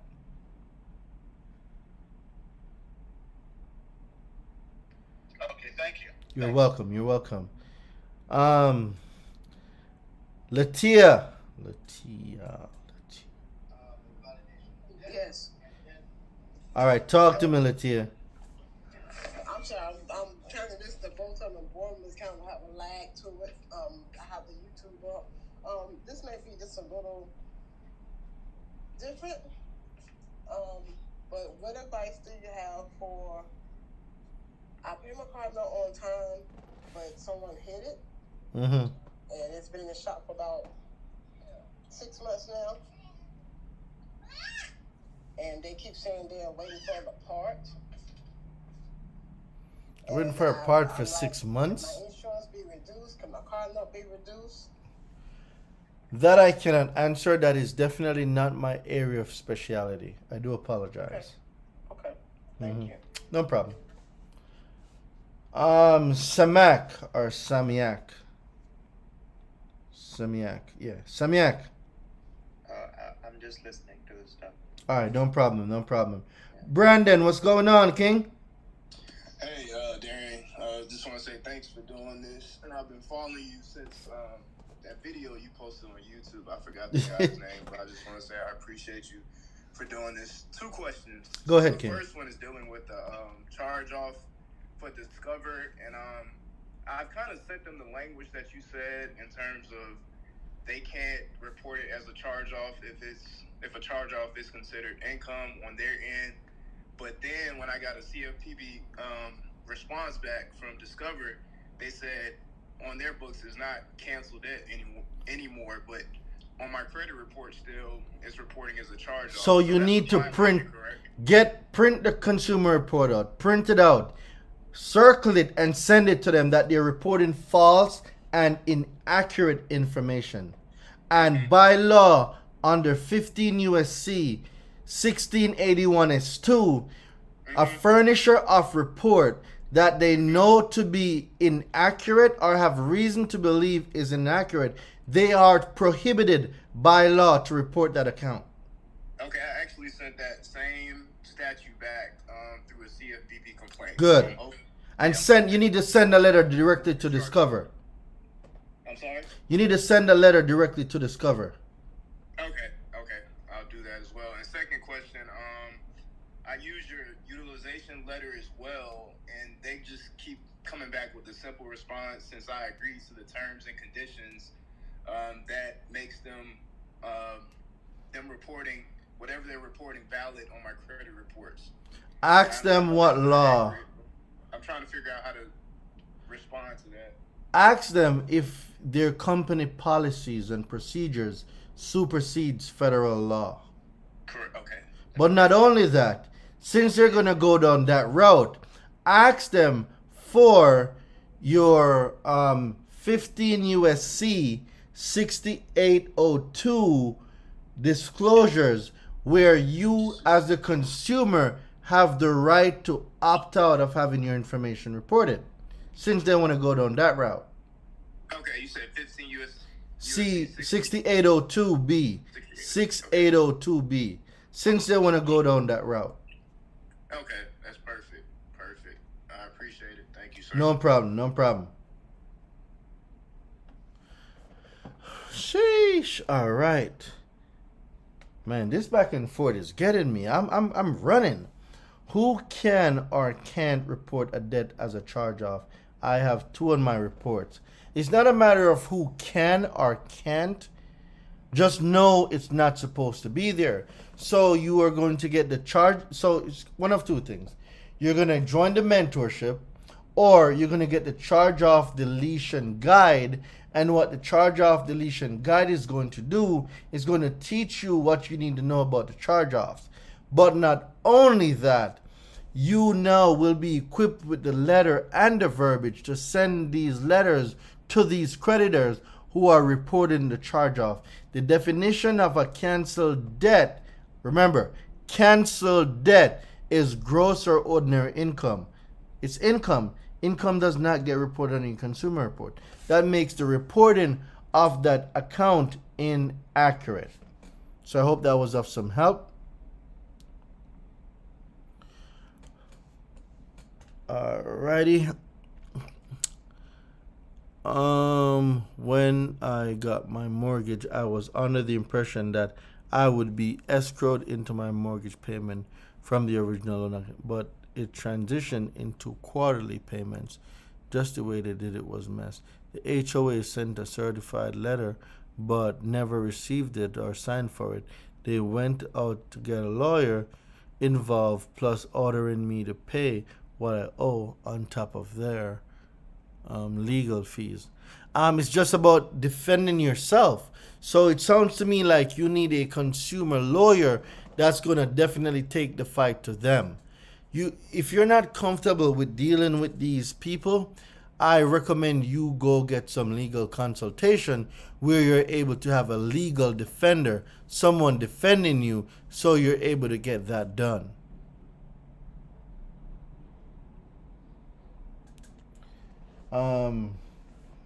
Facebook, I did not neglect y'all. Okay, YouTube, will the challenge go over ways to add and improve your credit once your credit is clean? We might do something on the last day, or we'll do a bonus day, but as it stands right now, that's not something that I'll be going over, because this is a remedy challenge where you're going to learn to get your down payment back. You're going to learn to get the car for free. You're going to learn the right of rescission. You're going to learn how to get your home for free. There's a lot of stuff that's going to be in there. Civil liability, willful neglect, like willful negligence, withholding information. Like there's going to be a lot of stuff that is that's going to be done and said and do on the life. So y'all just got to be tapped in. Y'all got to be tapped in. Child support, family, how to remove. Validation debt. You are going to validate that debt just like anything else. You are going to validate that debt just like anything else. Because what? It's an account. Validation of debt, proof of claim.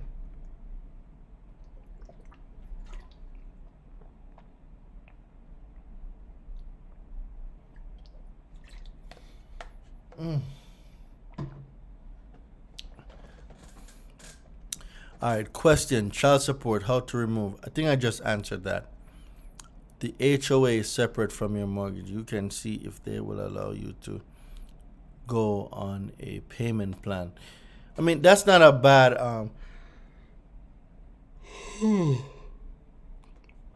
that's not bad advice.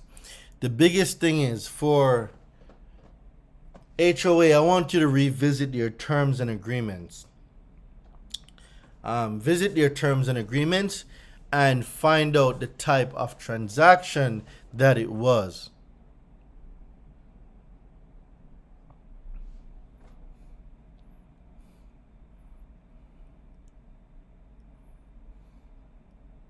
I'm currently on forbearance. The HOA said they can write a letter to explain my hardship, but I doubt they will honor. HOA is a big scam. I will not confirm or deny that part. Child support. Yep. Validation of debt. There's a child support deletion letter on the website. You can see if they will allow you to go on a payment plan. Do you personal credit repair? Unfortunately, I don't. How can I get the package rate if I'm unable to afford it at this time? I'm not sure. We ran multiple campaigns, but there is one place. YouTube has a link. Nish or Abir, could you drop the $47 link in the YouTube chat? So you can start off with the okay. Perfect. So you can start off with the do for self, the educated consumers to guide to repairing your own credit. But in there, you're gonna see some offers where take the offer, because if you miss it, you miss it. So if you need the offers, take it. But if you miss it, you miss it. I don't like lawyers.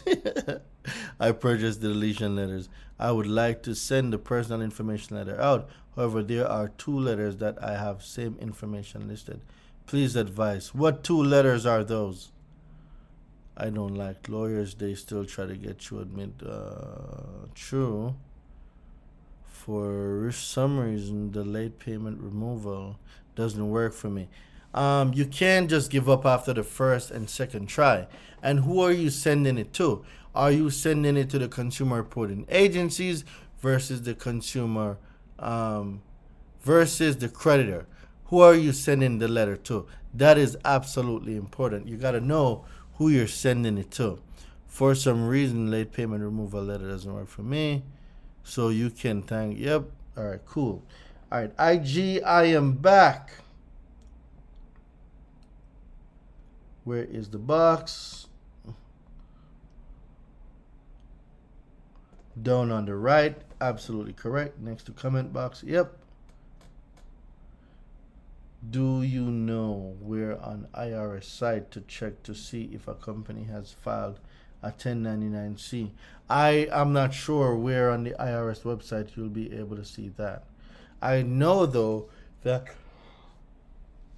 man, I'm tired. I've been at this. I'm tired. I'm gonna close shop at 8 o'clock. So that gives us 37 minutes. So I'm gonna be on here for 37 more minutes. I need to get some rest. I need to get some rest. Anyways, as it pertains to the 1099-C, you don't even need it because all you need to know is to know what to do.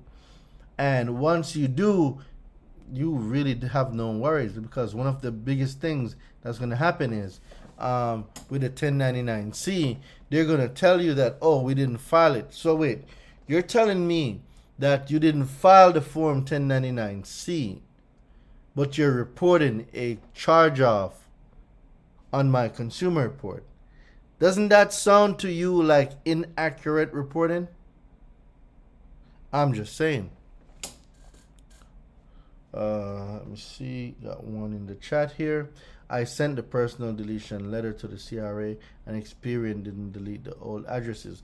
Just send it again. Or you can find out who the creditor is. So what you're doing is you can write a letter directly to the creditor and you will have your most up-to-date address there, but you're going to let them know that you want to delete this, and this, because the information is inaccurate, outdated, and incomplete. Because remember, under the Fair Credit Reporting Act, right, there's certain words that you must use. I'm going to say it again. There are certain words that you must use, and it is when you use these words, you're able to get the things that you want.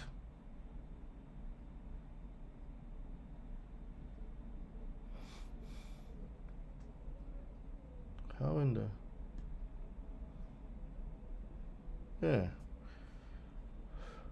If I'm already in your mentor Facebook group, is that the same for the 3-day challenge? There's a different group. If you're in my mentorship, you can join that group right away. It's of no it doesn't prevent you from joining it. It's like a sister type of group where you'll be able to do your stuff in. All right, let me see. I just purchased your collection letter. Do I send the actual collection creditors or credit? You're gonna send it to the person that's attempting to collect. File a complaint. Yep. I sent the person deletion letter to the CRA and Experian. Just send them another letter. Send them another letter.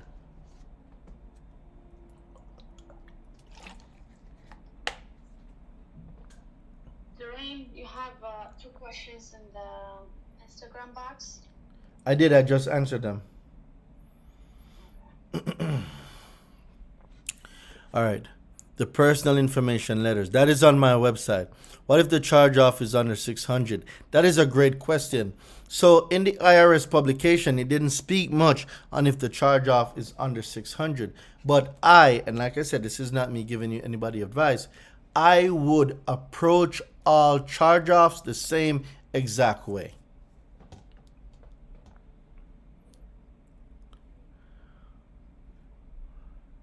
I'm sending agencies, big 3, send a CFO a registered mail. First letter was acquaintance. Yep, I had my credit union. Did they close the account? No. All right, cool. Question, child support, got that. All right, see, there's more question. IRS tells me every year a student loan has been taking my state taxes for the last 3 years. Wow. And I noticed the amount is not reducing on my reports. And how can I get my money back? I don't know if you're able to get the funds back, but what I can tell you is if there's nothing being chopped off of the principal, it sounds like they're collecting just interest. So you can get them under the FDCPA for false and misleading representation or unfair practices. Unfair practices, that's it.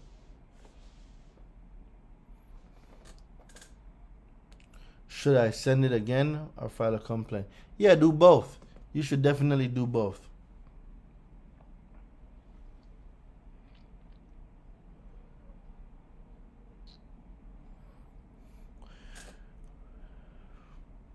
So, guys, I really hope this was of some value to you. I'm about to go get me some water. I finished my bottles of water. I'm gonna get some water. I'm gonna be right back. But Can you pin the quick links link on Instagram? On Instagram, yes, ma'am, I can. Boom. So for the quick links, all y'all gotta do is go into the link. You can register for the mentorship. You can register for the challenge. I'm gonna make sure that I give y'all something real good because I'm about to go get me some water.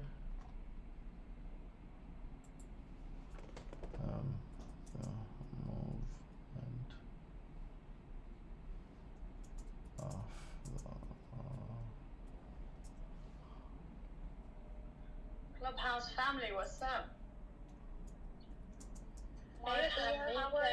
Dave, Kelsey. What's up, Lear? All good. How's everyone? We're giving you a break. What our break? Charge off, honestly. Mika as well. Full house in here. So people in the clubhouse in the room, you can raise your hand if you have a question. I will bring you up to stage to ask your questions. We still have 13 minutes. Yep, 30 minutes. I'll be right back. I'm gonna get some water. Everyone, make sure you tap in the moderators, follow them, go on Instagram, follow them, follow me.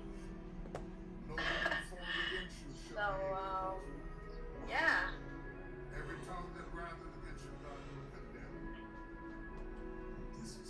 I'm gonna go check on YouTube, see.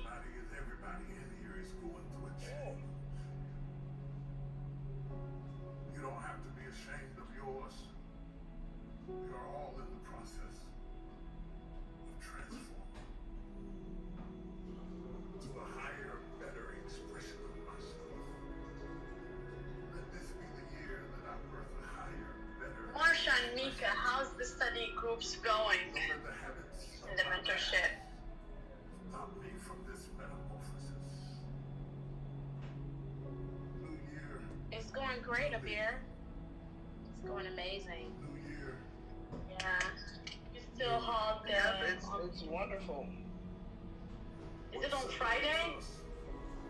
It's on Saturday. It's usually on Saturdays at 8 o'clock. There's others too, so, but the one that I have is 8 o'clock on Saturdays on a Zoom. Awesome.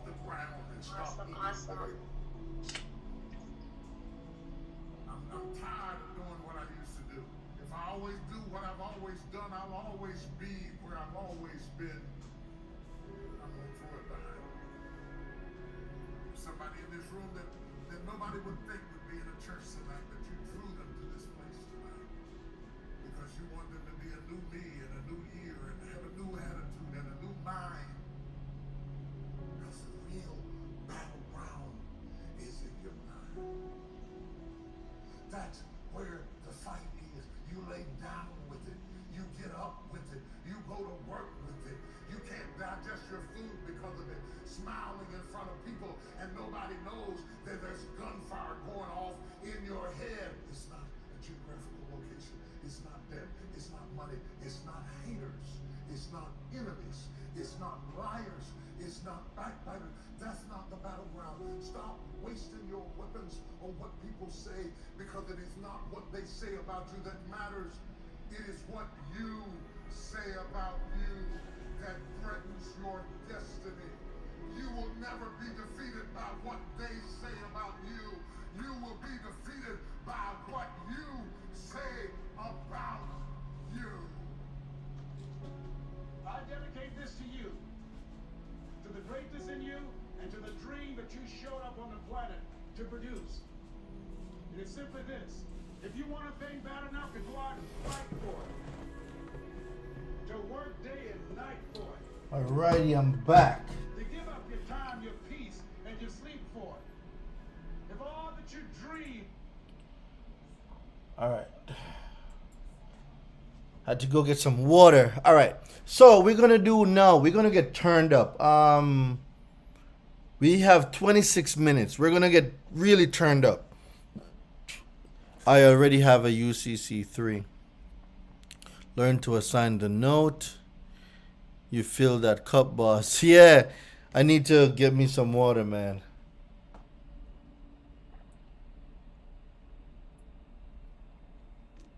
All right. Got some fuel in the tank. Let's go. All right. Who here has ever been a victim of identity theft? If you have been a victim of identity theft and those accounts are on your consumer report, let me see y'all put me in the chat. I'm gonna teach y'all how to delete an identity theft right now. How to delete any accounts that come from identity theft. Has anyone ever been a victim of identity theft and those accounts are being reported on your consumer report? Someone please answer my question. What question?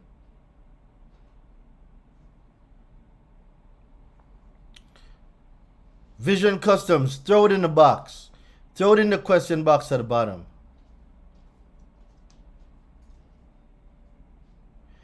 If we cannot make the event and we pay, will it be recorded or live?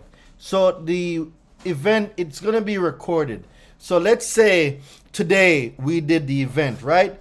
The replay is going to be up for 24 hours. So if you miss the timeline of now, the replay is going to be up for 24 hours. So I hope that answered your question. All right, I don't see anybody saying me, so I guess nobody's been a victim of identity theft. Okay, one person. Every single American.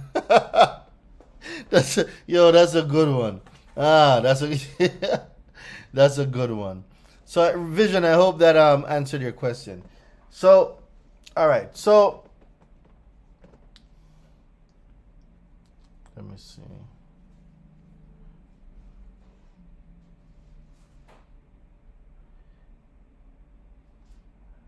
Payment. Okay.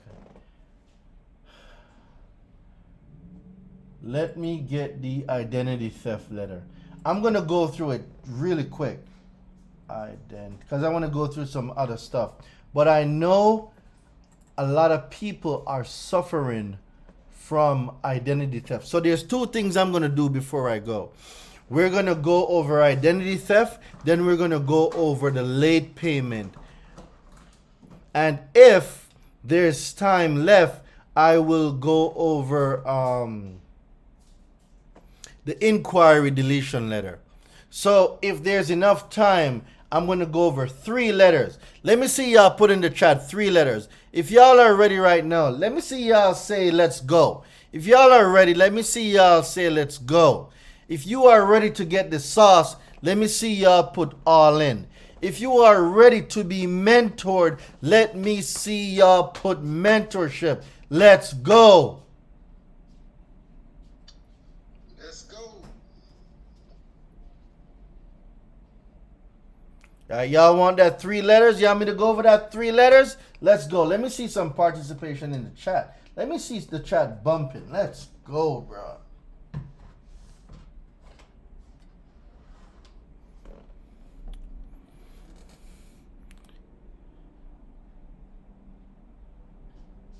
All right, all in mentorship. Let me see some fire in the chat. All right, let's kick it off. All right, so this letter is an identity theft letter. All right, let me stop sharing here so Facebook can see what's going on. Boom, boom, boom, boom, boom. All right, so this is your identity theft letter, right? There's 4 things that makes an identity theft letter valid. 4 things. If these 4 things are not in there, chances are you will not get this account or accounts that came as a result of identity theft deleted. So if y'all ready for me to go, let me see. Let's go. If y'all are ready for me to get into this letter, I want to see. Let's go right now. Let's get it. The screen is being shared on Facebook if you want to follow. Yeah. All right. So if you're in Clubhouse and you want to see the letter, or if you're on YouTube and you want to see the letter, it's being streamed right now on Facebook. I just don't know if I'm able to stream the screen. No, am I? No, I'm not. Because it's two separate devices. All right, so let's get it. To whom it may concern, this notice is to inform you that you unlawfully reported fraudulent accounts that arose from identity theft that you did not verify as required by law on my consumer report. 15 USC 1681 BC, furnishing reports in connection with credit or insurance transactions that are not initiated by the consumer. 3. Information regarding inquiries except as provided in section 1681 GA5 of this title. A consumer reporting agency shall not furnish to any person a record of inquiries in connection with a credit or insurance transaction that is not initiated by the consumer. Who here has inquiries that came from identity theft? Who here has inquiries right now on their consumer report that came as a result of identity theft? This is also another way for you to get rid of those inquiries.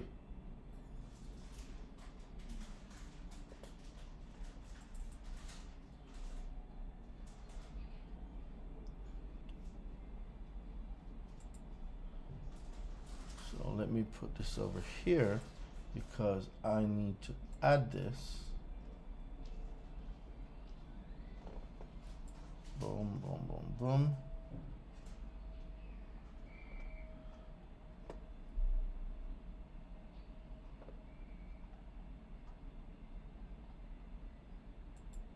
All right, let me add this here so I don't forget it. All right, cool. So if you have an 84, bruh, Angie, 84 of them. Angie, I hope, listen, Angie, you need to be in the mentorship. 84? Wow. You need to get this inquiry deletion letter. Not the inquiry, the identity theft deletion letter. And so what you're going to do, you're going to have to modify the letter, Angie. You're going to have to list all the inquiries that came as a result of identity theft. You have to list them. This is how you're going to get them deleted. 56. Oh, come on. Let's go. YouTube, let me see what's going on. How many inquiries do y'all have that came as a result of identity theft? YouTube, let me see those inquiries. Because IG Live right now, they're turning up. I've seen 84, 56. Like, those are big numbers. I had 5 removed back to back yesterday off the sauce. Let's go. I'm telling y'all, the 24-hour inquiry removal guide is key. Let's go. Some of my people on Clubhouse are telling me 28. That's a lot. Listen, if you had these inquiries from buying a car and only one person financed you, guess what? If they cannot prove permissible purpose, it's identity theft. Because if someone used, you know what? Let me. See, now y'all got me down a whole new rabbit hole. I'm going to go back to this. Don't think I forget. I'm going to go back to the identity theft letter in a minute.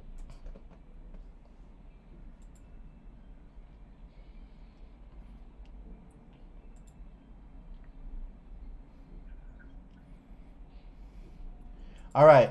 So when we go to the Fair Credit Reporting Act, Under 15 USC 1681Q, obtaining information under false pretenses. Any person who knowingly and willfully obtains information on a consumer from a consumer reporting agency under false pretenses shall be fined under Title 18. And when they say Title 18, it is 18 USC 1028A for aggravated identity theft. Let's go. All right, bet. So let me go back to... All right, I was reading the letter, right? Let's get the letter.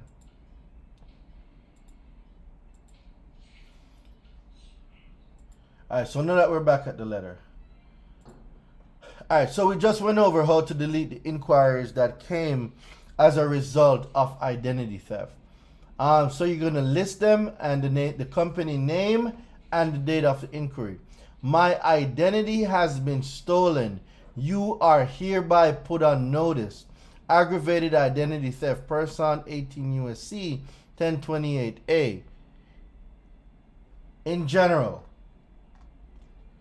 whoever during and in relation to any felony violation enumerated in subsection C knowingly transfers, possesses, or uses without lawful authority a means of identification of another person shall addition to the punishment provided for such felony. If you are a victim of child support, listen, I'm not saying that you don't take care of your offspring. I'm saying if you made them in private, as my guy, IVD Destroyer, the God of Law says, if you made them in private, take care of them in private. But if you are a victim of child support and you did not voluntarily give your information, someone stole your identity, because the definition for aggravated identity theft says this: whoever during and in relation to any felony violation enumerated in section C knowingly transfers, possesses an identification of you, possess an identification of you without your permission. So you can I'm not gonna you can get your baby moms locked up for 2 years for identity theft and then gain full custody. Listen, this is not legal advice, all right? This is not legal advice, all right? Make sure you go see a lawyer. I'm just saying, if someone used an identification or even possess it without your permission, someone just stole your identity, all right? So, and the penalty for that is sentenced to a term of imprisonment of 2 years. 2 years you can get for identity theft. 2 years. Let me see y'all put 2 years in the chat. For everybody right now that's a victim of identity theft, let me see y'all put 2 years in the chat. Like 2 years. That's that's a punishment for identity theft. So when you go to these dealerships and they run your credit and a financial institution cannot prove, they cannot prove permissible purpose, guess what? 15 USC 1681Q. I'm not making nothing up. I am not. It's in the law, guys. There's absolutely nothing that I'm making up here. Absolutely nothing. But do not put your child's mother in prison for 2 or vice versa. Just don't do it. Work the thing out amicably. Let the lady know that, we made our child in private. We're going to take care of our child in private. Let's do that. We don't need no court system. Like, why can't we have a conversation? Like, why can't we have a conversation where we decide that, listen, the relationship isn't working out anymore? It's not. Not all relationships work out. Not everybody you start with, you are going to finish with. I'm about to go help. I'm about to go help all of my bros. Not everybody you start with, you're going to finish with. And it's important for y'all to comprehend and recognize that that is true. You are not going to start and finish with everybody. You're not. So what do? Conversation. All right. It's been a great run. We have a beautiful child. Let's amicable part ways. You go be happy. I go be happy. But at the end of the day, we will take care of our child. We went 50-50 on a baby. We're going to continue going 50-50 until the child becomes a millionaire or they become an adult. Whichever one comes first. I'll talk to her through the glass on that. Bruh. Listen, with great power comes great responsibilities, all right? I'm not teaching you all these consumer laws to go throw people in jail. That's not what I'm doing, right? This is not what I'm doing. Anyway, let's go to permissible purpose now. To my friend, I think it was Angie. I believe Angie had 84 inquiries. Okay, Angie, this part is for you. I want you to take notes. 15 USC 1681B, permissible purpose of consumer reports. A says in general, subject to subsection C, any consumer reporting agency may furnish a consumer report under the following circumstances and no other. Number 2, in accordance with the written instructions of the consumer to whom it relates.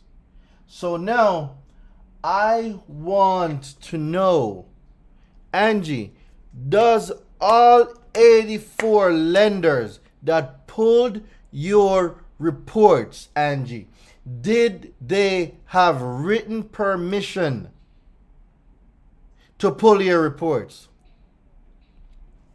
To the other queen that was here, I don't know how to pronounce your name. I trust. Oh, wow. Wow.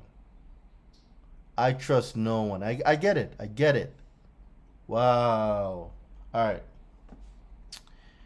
For those 54 inquiries, I'm asking y'all. The law says, subject to subsection C, a consumer reporting agency may not furnish a consumer report under the following circumstances and no other, in accordance with the written instructions of the consumer to whom it relates. Do they have permissible purpose? Only 10 for a car loan. Other ones, no, sir. Then if it's 84, that means you need to be going after 74 of them for identity theft, for stealing your identity. But before that, I want them to produce the document where you gave them permission to pull your consumer reports. Kevin says 2 years. Man, that's so let's get on to it. So you TransUnion, Equifax, Experian. So you have to modify these letters. The thing is, you have to modify these letters to fit your situation, right? You have to modify them. You have to modify the letters. You TransUnion, Equifax, Experian have aided this fraud by not verifying these accounts. So if y'all know my words are very intentional. Like, my words are very intentional. And it says right here, Congress states 15 USC 1681 Fair Credit Reporting Act, accuracy and fairness of credit reports. There is a need to ensure that consumer reporting agencies exercise their grave responsibilities with fairness, impartiality, and a respect for the consumer's right to privacy. That's a whole bar. Let me see somebody put bar in the chat. That's a whole bar Congress just gave. A whole bar.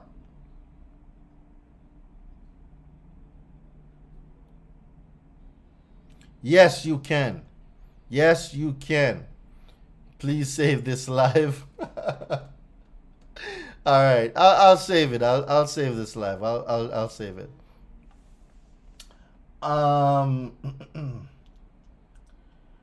Okay, Person 15 USC 1681 C2. So this is where now we're going to get into deleting those accounts. Except as otherwise provided in this section, a consumer reporting agency shall block the reporting of any information in the file of a consumer that the consumer identifies as information that resulted from an alleged identity theft, not later than 4 business days after the date of receipt by such agency of. So 4 business days after you produced the letter saying that, which is what we have right here, saying that these accounts are reporting and they are as a result of identity theft. This is what we're saying.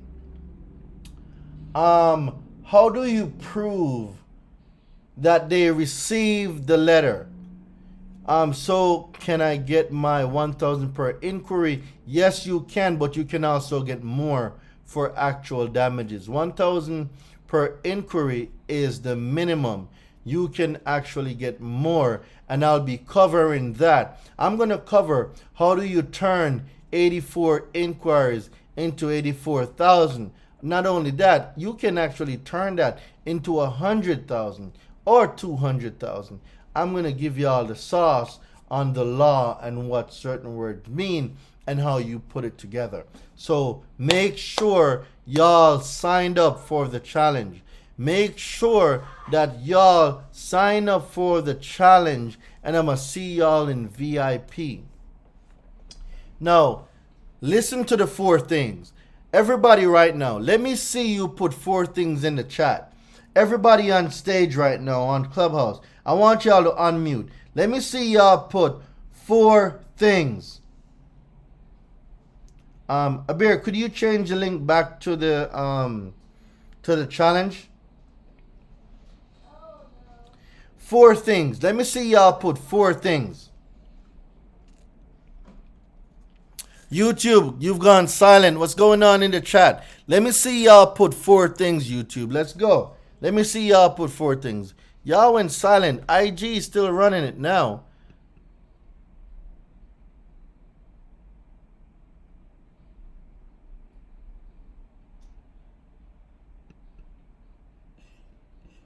Y'all are silent. All right. 4 things. 4 things.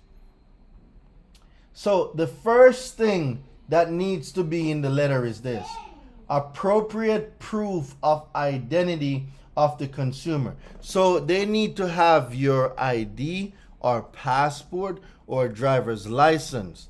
Or you could send in also a copy of your social security card with a utility bill showing proof of address. So that's number 1. That's the first thing, right? The second thing is a copy of an identity theft report.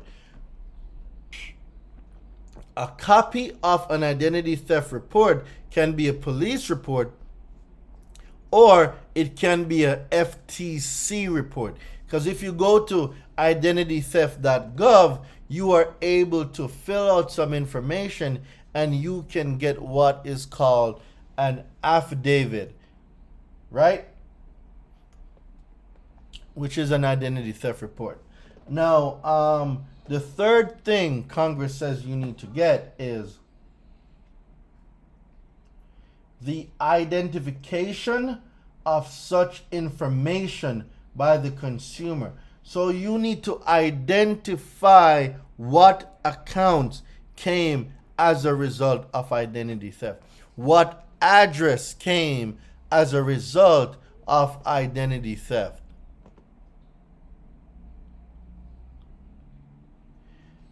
And then the fourth thing is a statement. So you need to have a statement by the consumer. So the consumer needs to make a statement that the information is not information relating to any transaction by the consumer. And this is what this is. You are making a statement that none of these things came as a result of you. I have attached the relevant documents on the law. Yep. Access to free reports. All of that stuff. So these four things. Damn, man, we finished right on time too. It's 8 o'clock. These four things need to be present in your identity theft letter for you to get those accounts that came as a result of identity theft deleted from your profile within 4 days of them receiving that information. And it doesn't say delete, it says block. All right, so that's how you get stuff deleted that came as a result of identity theft. It's super easy, it's not complicated. Man, YouTube, I wish I could bring some of y'all up so I could have questions with y'all.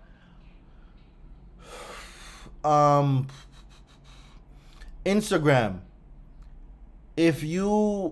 I'm gonna take one question each. FTC, go to identitytheft.gov. It's the Federal Trade Commission, it's their website. When you go to identitytheft.gov, you're able to fill out some information and you're able to list accounts that were fraudulently open on your name or whatever. Won't this put a security freeze on everything? No, it will not. It definitely will not.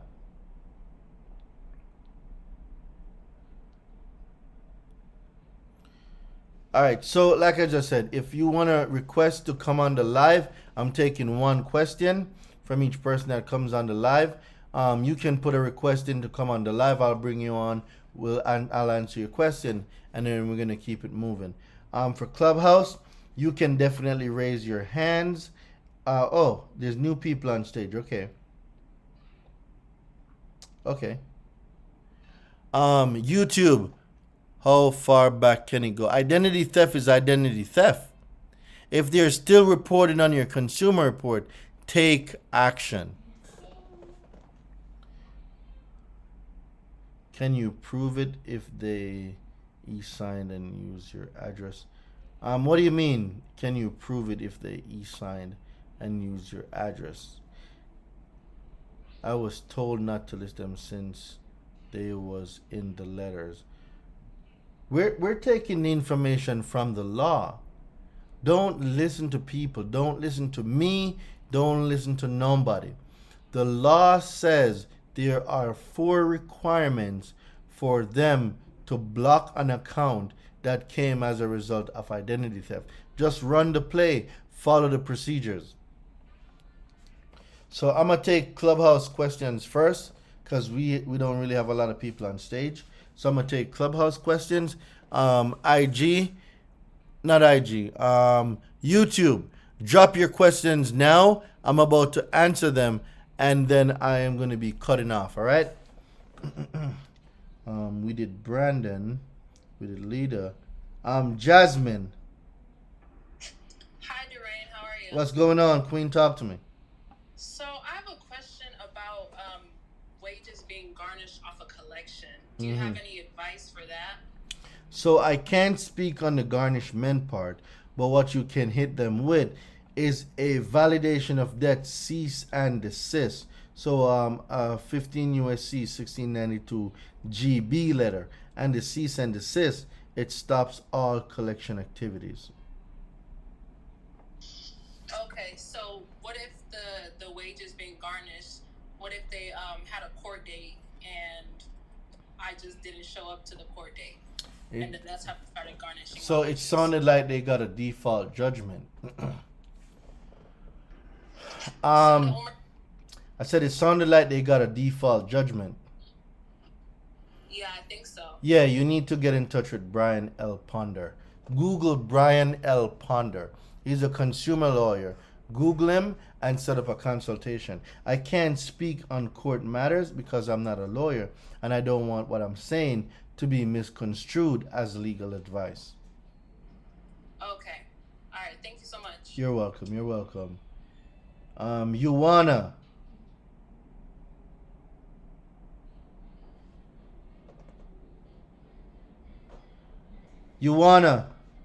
Going once. Yuana going twice. Nia. Gosh, I'm here. Oh, okay. Close all of those windows to get to you. All right, Bet, you're here. My goodness. Well, I'm here to learn. I didn't know what the question was because I had a phone call. And so what was the question? It's whatever you want it to be. What's your question? I'm just trying to learn these laws. I never fought as a consumer. I heard that the consumer laws are pretty good. So I'm just trying to learn. Okay, got you. All right, cool. So we're going to jump over then to Kevin. Kevin, what's your question? How are you doing? I'm great, King. Really to endorse what you're talking about because I'm a former banker. I've also owned creditrepairbusiness.net for years. I'm retired. And we had attorneys who address these Privacy Act laws. And I just want to endorse what you're saying as a former banker, top Texas banker, that you are dead on point. The responsibility is not for the consumer as much as it is for the credit bureau agencies to prove what's on their report. You didn't put it there. They did. And they have to prove it. And they have a hard time proving virtually anything that's on their report. They're more apt to delete it just to not answer to you than they are to prove why it's there. It's the creditors that want the negative information to stay on your credit, they will re-report it if necessary. But if you go through the routine of following these laws, and there's a law for everything, even if it's yours, even if it belongs to you, they still have the responsibility of proving it, and I think you're dead on. We used to charge a lot of money for knowing what you're telling this audience right now, and I just want to commend you for teaching them the law versus the concept. I yield the mic. I appreciate you, King. Shout out to Melanated Oracle in the house. What's going on, Mel?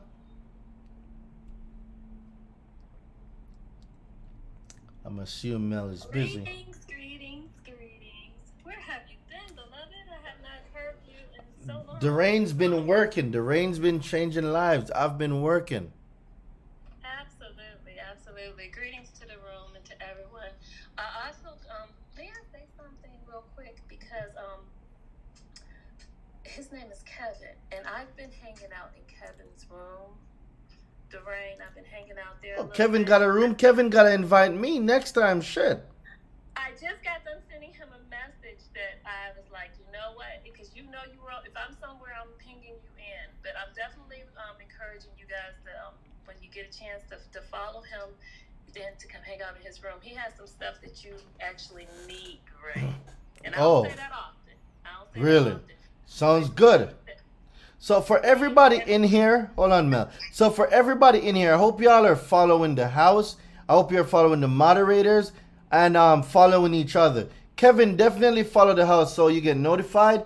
And the next time we're up chopping this up, which I'll probably be doing this weekend because I have a 3-day challenge coming up on Monday. So I definitely want you to share some of your information, and if you're open to it, of course, if you're open to it, and if all goes well, and we'll see what goes on for next week. I could probably get you on as because I'm planning on doing a bonus day where it's just gonna be 2 hours of straight gems that only people that got VIP will get. You're gonna get an extra day of just pure gems. VIPs, you're gonna get, like I'm telling y'all, VIPs. I'm gonna bring in the IRS lady. I'm gonna bring in an ex-debt collector. Kevin as a banker. Like, I'm gonna use one extra day for VIPs only, where we're just gonna break down some shit. My bad. So go ahead. I'm sorry. I didn't mean to just interrupt all of that. No, it's your room. I just stopped by to show you some love and support. It's been a while since we've graced the stage together, and hopefully we'll connect soon. And I hope everything is going well for everyone here and in the audience. Can I reset your room? Oh, please go ahead. Absolutely. Greetings, everyone. You are in Due for Self Credit Repair. If you haven't already, go ahead and touch the green house at the very top of the page and follow the room so you can be notified when this room opens up. And look to your left, look to your right. We are on a social media app. Follow someone. Read their bio. Don't miss out on an opportunity to connect with someone that could be life-changing, improving your life, your credit. And you are in the right place to be tonight with Durain, because he's always giving gems and value, and we appreciate you. And I am done speaking. Powerful. Powerful, powerful, powerful. Alrighty. I do want to say that I am now following you, and I really appreciate it. I believe if the people in the audience would take actions, get in the habit of making an actual transaction happen, follow this man's advice, do some of the things that he's talking about, so that you can bring back to this room some legitimate questions, not based on what your thoughts are, but what your actual experience was. And man, I mean, this is very, very valuable information, and I want everyone to, from someone who had received it from the banking side, I can't explain to you the importance of this particular stuff. So now, Kevin, now that you're coming from the banking side, let me ask you a question. Do you know about the right of rescission?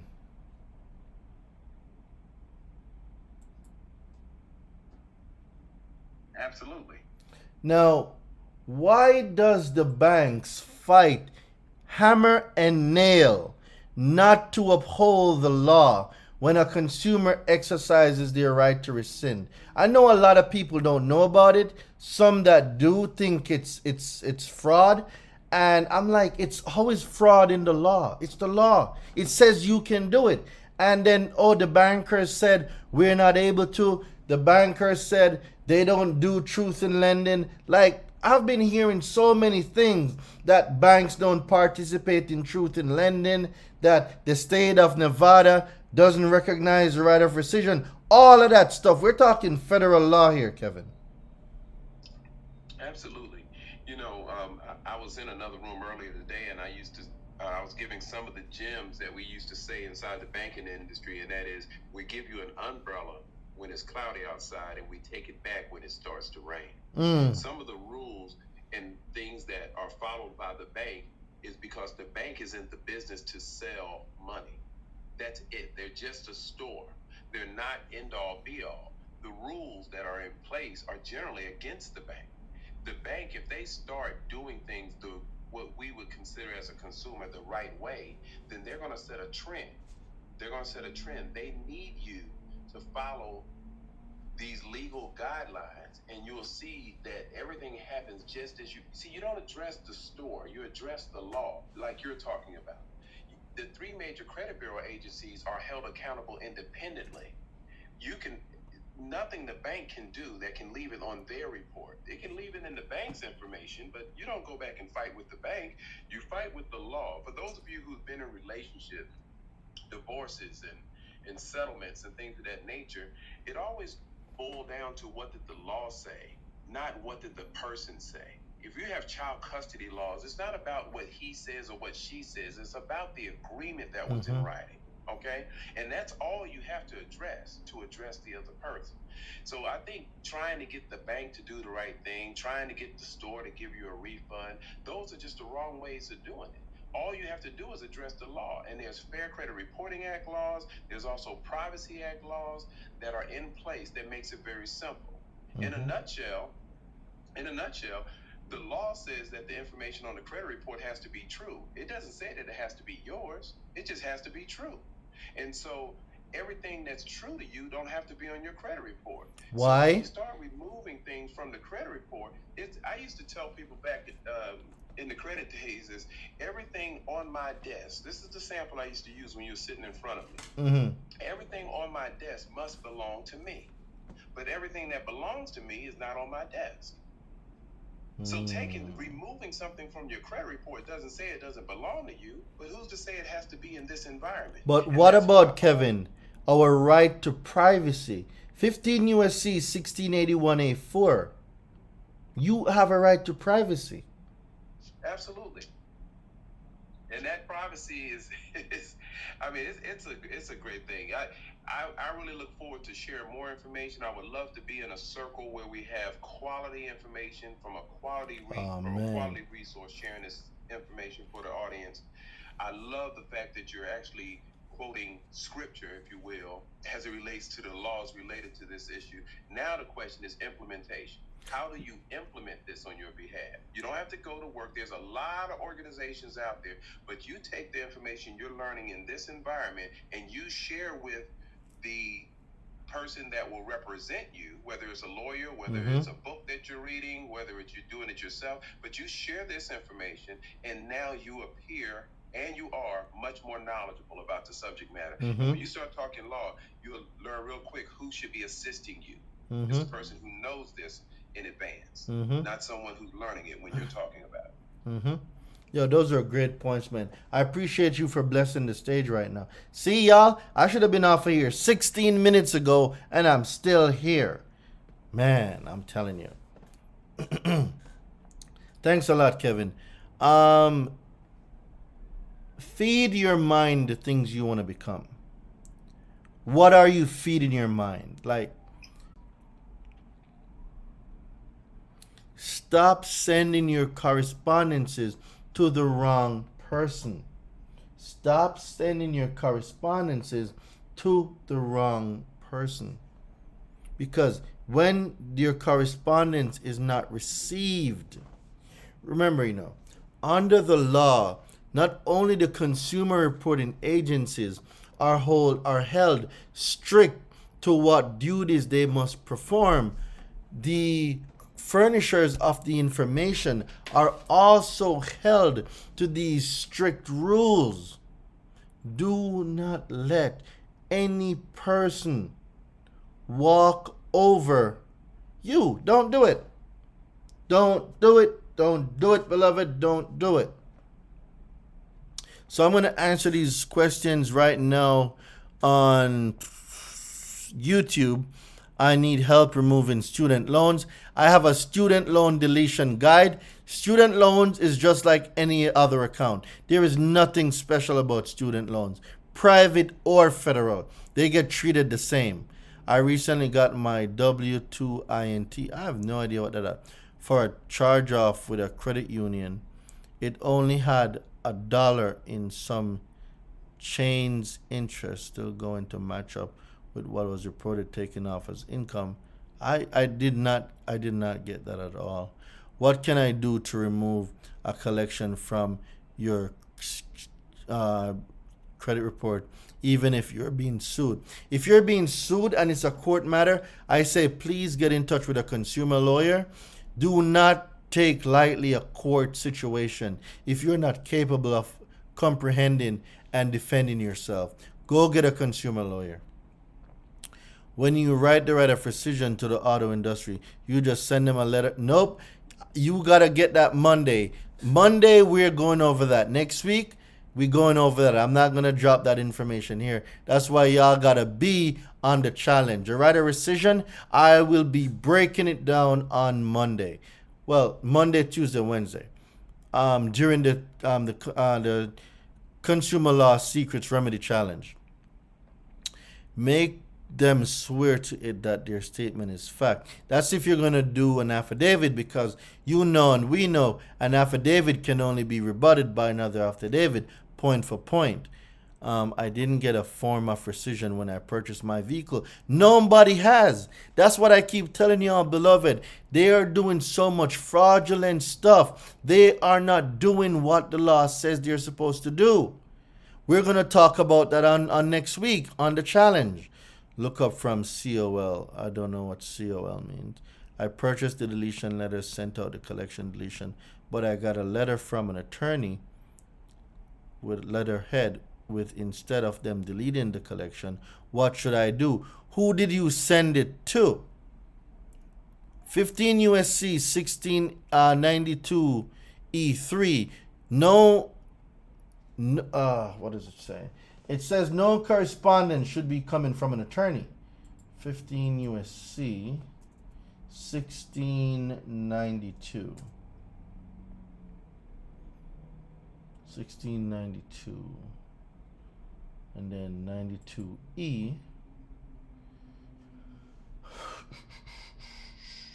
What does 92E says?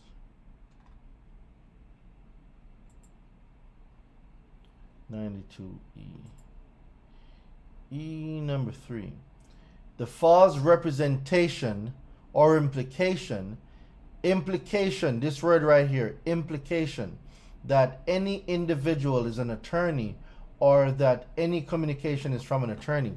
So you need to let them know, according to 15 USC 1692 E3, 1692 E3, yeah, no correspondence or no communication should be coming from an attorney. So this is why I talk about the mentorship. Getting the letters are great, but did you actually spend time to go learn and look up the portion of the law that the letter was speaking to? It's important that you do, but this is why mentorship is so important. It's one thing to have the stuff, but if you don't know what to do with it, it becomes irrelevant. Here on YouTube, let's go. All right, I am back. Let me see what's going on. Y'all threw the questions in the box. All right. Tells me every year a student loan has been taking my taxes. Oh yeah, we spoke about that. You need to learn the garnishment rule, and this is where I want you to get in touch with Brian L. Ponder, because this is garnishment. If they're taking it, that's garnishment, and I haven't been studying garnishment enough to give you an answer, and I will not lie to you. I just purchased your collection letter. Do I send to actual creditors or credit? So there is no credit bureau. The word credit bureau is a false word. It doesn't exist. Consumer reporting agencies. The reason why I'm so big on this, and I know a lot of you are going to say, well, Daraine, it means the same thing. It kind of doesn't. Because if you address me as Harry and my name is Daraine Delavante, I will not answer you. So be very keen on the words that y'all are using. I just purchased your collection letter. I have about 3 or 4 collection letter. I don't know which one you got. Each one is designed for a different thing. But for my collection letters, I am not sending any of my collection letters to any of the consumer reporting agencies. They are being sent directly to the collection agency.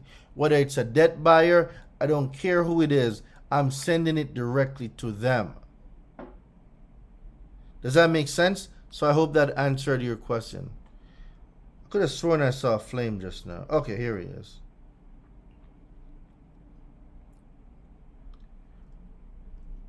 Alright, should I send it again or complain? Do both. Send it again, certified mail, green return receipt, and make your complaints. I recently sent out a dispute letter, waited 30 days for them to take off the hard inquiry, but they were never removed. Okay. Not all dispute letters are the same. They are not created equal. I don't know what you send out, so it's hard to give you an accurate answer on that. Not all disputes are equal. Can I go back to get remedy from reporting agency for reporting false information, though the account is already deleted? Deletion is, can you get remedy? The thing is, remedy is a word that's just been thrown around. Were you damaged as a result of the failure? It's not that you can't get remedy, but you need to be able to prove damages. Were you damaged as a result of their failure? So you got to take that part into consideration. Can I go back? Boom. All right, let me take some YouTube questions, then I'm going to get back to IG. Then I saw my boy Flame in here. I know Flame always got the sauce. Filling that cup up. Thank you so much. All right, let me take this question. I'm going to bring two people on live right now. I am going to answer y'all questions. Then I'm going to go to my guy Flame and see what's popping. All right, who got on right now? Bree, what's up? Hi. What's going on, Queen? Can you hear me? Yes, we can. Okay, so I have a question. Have you ever had a successful right for the prison dispute? Mine is in the process right now. Okay. And will the paid inquiries be discussed on Monday? Yeah. Brian, I'm going to bring Brian on to speak about that because he's actually doing a lawsuit right now on it. So I'm going to bring in Brian next week to speak on how he went about it because he's doing it right now. But remember, the big thing is damages. You need to be able to prove damages, but not only damages, permissible purpose. Because if they don't have a permissible purpose, that is identity theft. They need to be able to prove permissible purpose. Okay. All right, cool. Thanks for hopping on. Alrighty. Mr. Flame Newton, what's going on, King? Right. Yes, sir. What's up, man? Man, just dropping some gems, giving some education here. I got a challenge coming up on Monday. It's a consumer law secrets remedy challenge. I'm going to go into the right of rescission. I'm going to tell you, Flame, how to get your house for free, how to get your down payment back, how to get the mortgage deleted, how to get the auto loan deleted. I'm going to go ham on this challenge.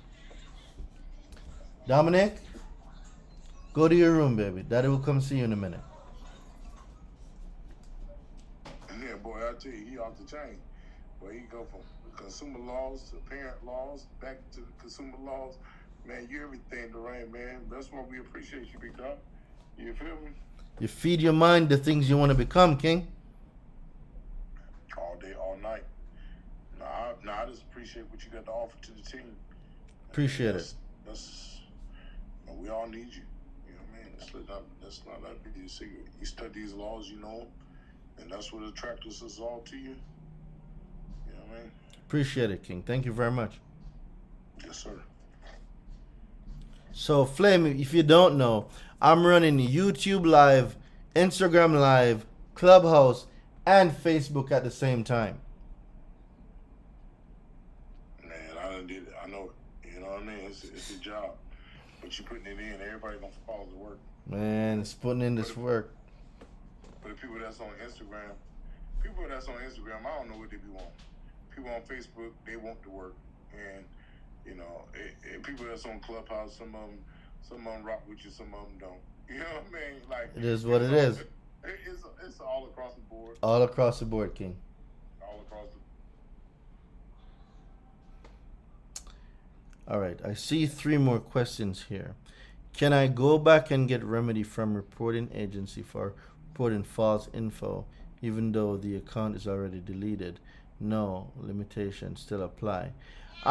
It's not that you cannot, but what's your basis for remedy? Like, you need basis. Did something happen to you as a result of their failure? It's not just, all right, I'm going to just go get some remedy. Like, it doesn't have enough substance. It needs substance. Did you go apply for a home loan and get denied as a result of their failure to comply with the law? That's a whole different conversation now.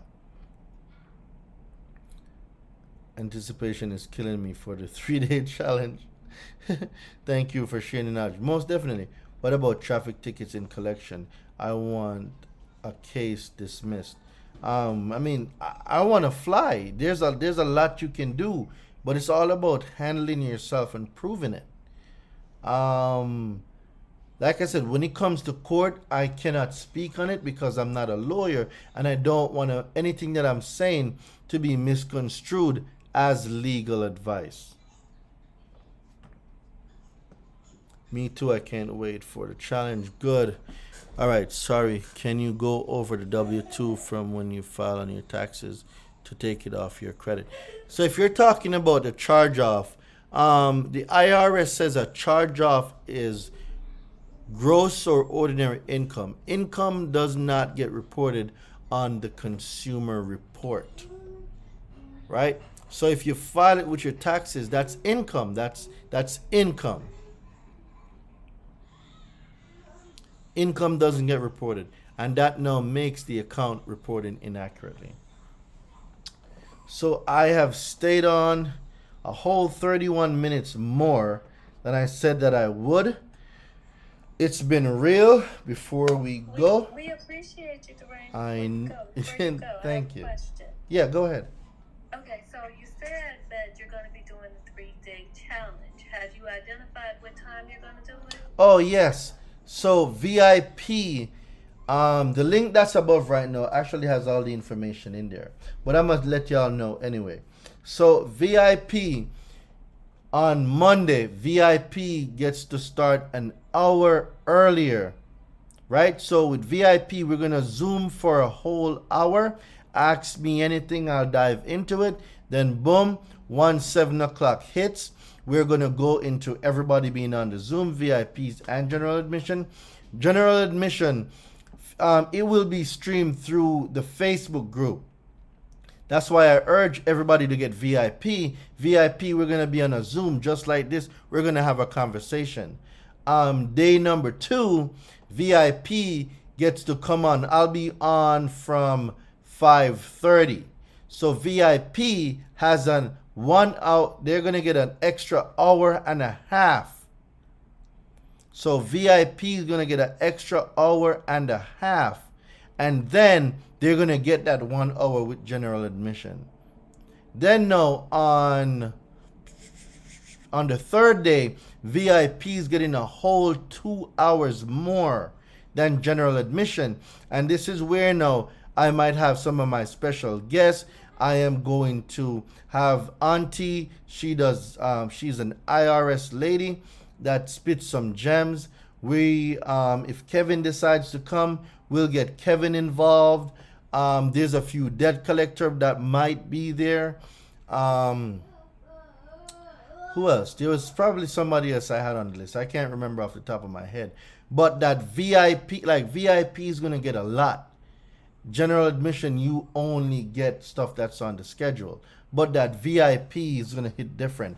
Plus, VIPs get a chance to win a brand new Oculus, a Series 2. I'm giving away also an Apple Watch Series 7. And I'm also giving away the Consumer Law Secret Study flashcards. So VIPs will be getting those. I do apologize, general admission, but you got to be premium to get the stuff. So get premium, be premium, come to premium. So I know I gave you a lot more than you asked me, but that's just how it's structured right now. Hey, I want to chime in real quick, and you can count me in. You can definitely count me in. I want to share this because it just came across. I got a room I got to run here in about 30 minutes. But Okay. when communicating with the credit bureau agencies, however you want to describe it, in writing, if you can copy, this is a gem for you guys. If you can CC your lawyer or a lawyer in your communication, the response is about 30% higher. They are not allowed to communicate with you and say that they're a lawyer, but when you communicate with them, if you just CC a lawyer, just get permission to CC. They're not going to charge you anything. Can I just copy you? When they see that this information that's being sent to them has been copied to a lawyer, and they do their homework and they see that this is an active lawyer, they tend to respond a little quicker. So follow the advice that you're getting, and then take that little gem and copy your lawyer, your local lawyer. It can be a family lawyer. It doesn't matter. When they see it, they respond different. I just thought I'd share That is smart. because for so many people that's out there doing it, they, a little extra sauce doesn't hurt. Yo, let's call Kevin the sauce boss. Everybody drop sauce right now. Kevin just gave a whole bottle of sauce. I hope y'all caught that. Because if you didn't catch it, I'm not telling him to repeat it. Y'all need to be there next week. If y'all got the sauce Kevin just dropped, let me see y'all put sauce in the chat. Let me see who really got it or whose head that went over.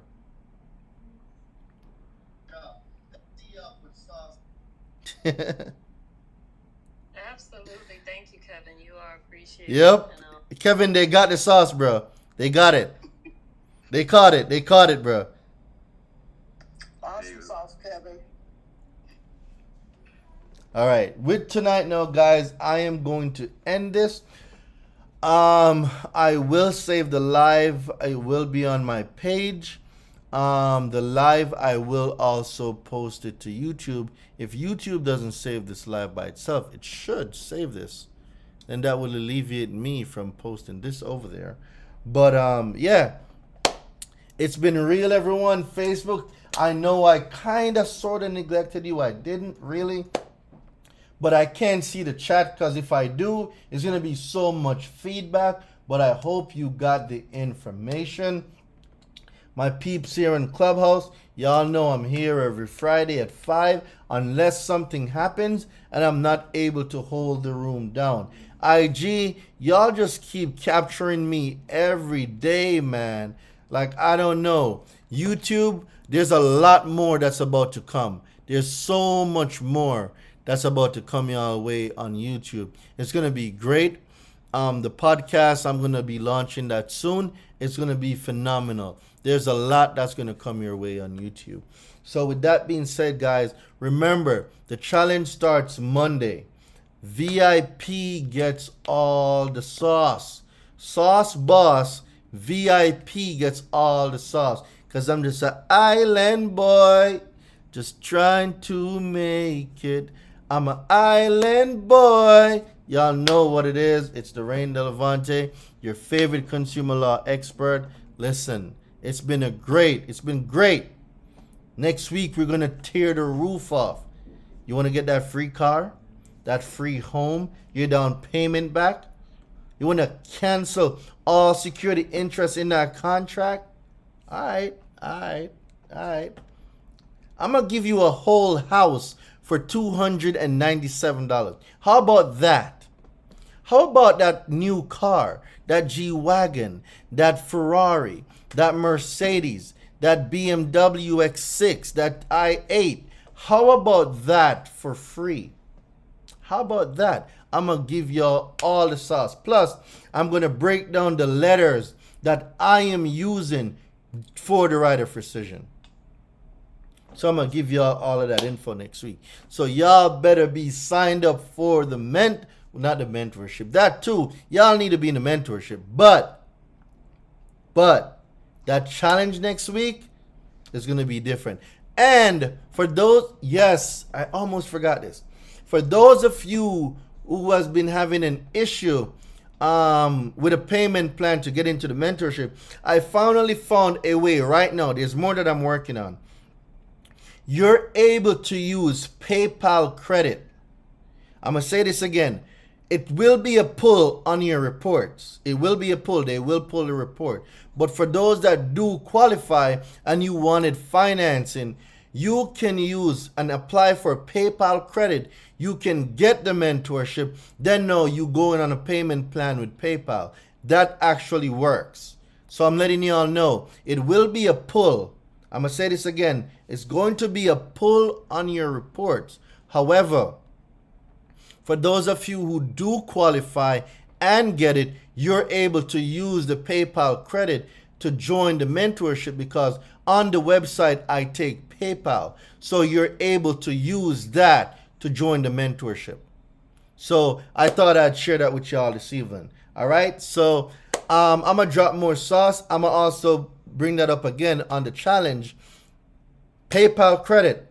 I just got some information on it. Test it out. Works. Get in the mentorship. It's going to get crazy because yesterday's prices are not today's prices. And remember, the right of rescission only says notice. That's all I'm going to say, and I'm going to leave it at that. So everybody have a great night. Flame, please come to New York, bruv. I want to kick it back with you, bro. I want to talk. Let's have a drink, Flame. It's been a while, Flame. It's been a while. I'm just saying it's been a while. But that doesn't mean I can't come to Arizona, too. You gonna invite the Oracle? I was just about to get there. Because, Mel, we need to talk about that dispatching company. I got some ideas and we need to talk. Absolutely. I know your ears were burning. I was talking about you yesterday. But I have a Facebook group. I have several thousand. And I'm going to tell you guys right now, my two favorite credit guys are Durain and Flame. Those are my two favorite credit guys. They do two separate things. But the thing of it is I actually post your post. You have ads because Durain has ads on Facebook. And Flame is always dropping jewels and gems there. But I post all of your posts on my groups. And I'm telling them, get your lives together. Get this credit together. Get to this money. I mean, every single day we have a multi-million-dollar conversations. Why? Because we got to move this money. It's energy. And Flame said, if you don't owe somebody, you broke. So, yeah, I'm so grateful for you guys. And, our tribe is tight. So, yeah. I can't wait, man. I'm very excited. Plus, because right now I'm actually looking, I need 1 truck and 2 trailers. I'm actually looking for that right now. So, Mel. Call me later. We'll chat it up. I bet. So, with that, everyone, from Island Boy, real Island Boy. I'm from Jamaica. Real Island Boy. Don't play with me. Put some respect on my name. Right? Yo, everyone have a good night, all right? It's been fun hanging out with y'all. Listen, I'll probably be on tomorrow and Sunday. For my mentees, I will not be doing a class on Sunday because I got to prepare for Monday. So y'all are going to get me Monday, Tuesday, Wednesday. Like you're going to have me for the next 5 days straight. So give me an escape for Sunday night. So I got to prepare. And we're going to get into this truth in lending real good on the challenge. All right. So hopefully after Monday, everybody on the challenge, I might, you know what I'm going to do too? I'm going to prepare 2 letters. I'm going to prepare 2 letters that I'll give away. There were 2 rather rescission letters that I'll give away on the challenge. I just made that up. I'm going to do it. I will stick to it. So I'll make 2 letters that I'll give away for everybody that came to VIP. Everybody that comes to VIP, I will give you 2 free right of rescission letters. So I'm going to leave that there. I'm going to park the plane there. So y'all need to get in VIP. All right. I'm officially gone now. I'm officially gone this time. Totally gone. Yep. I am officially gone. I'm going to do this. All right. Let me end this first.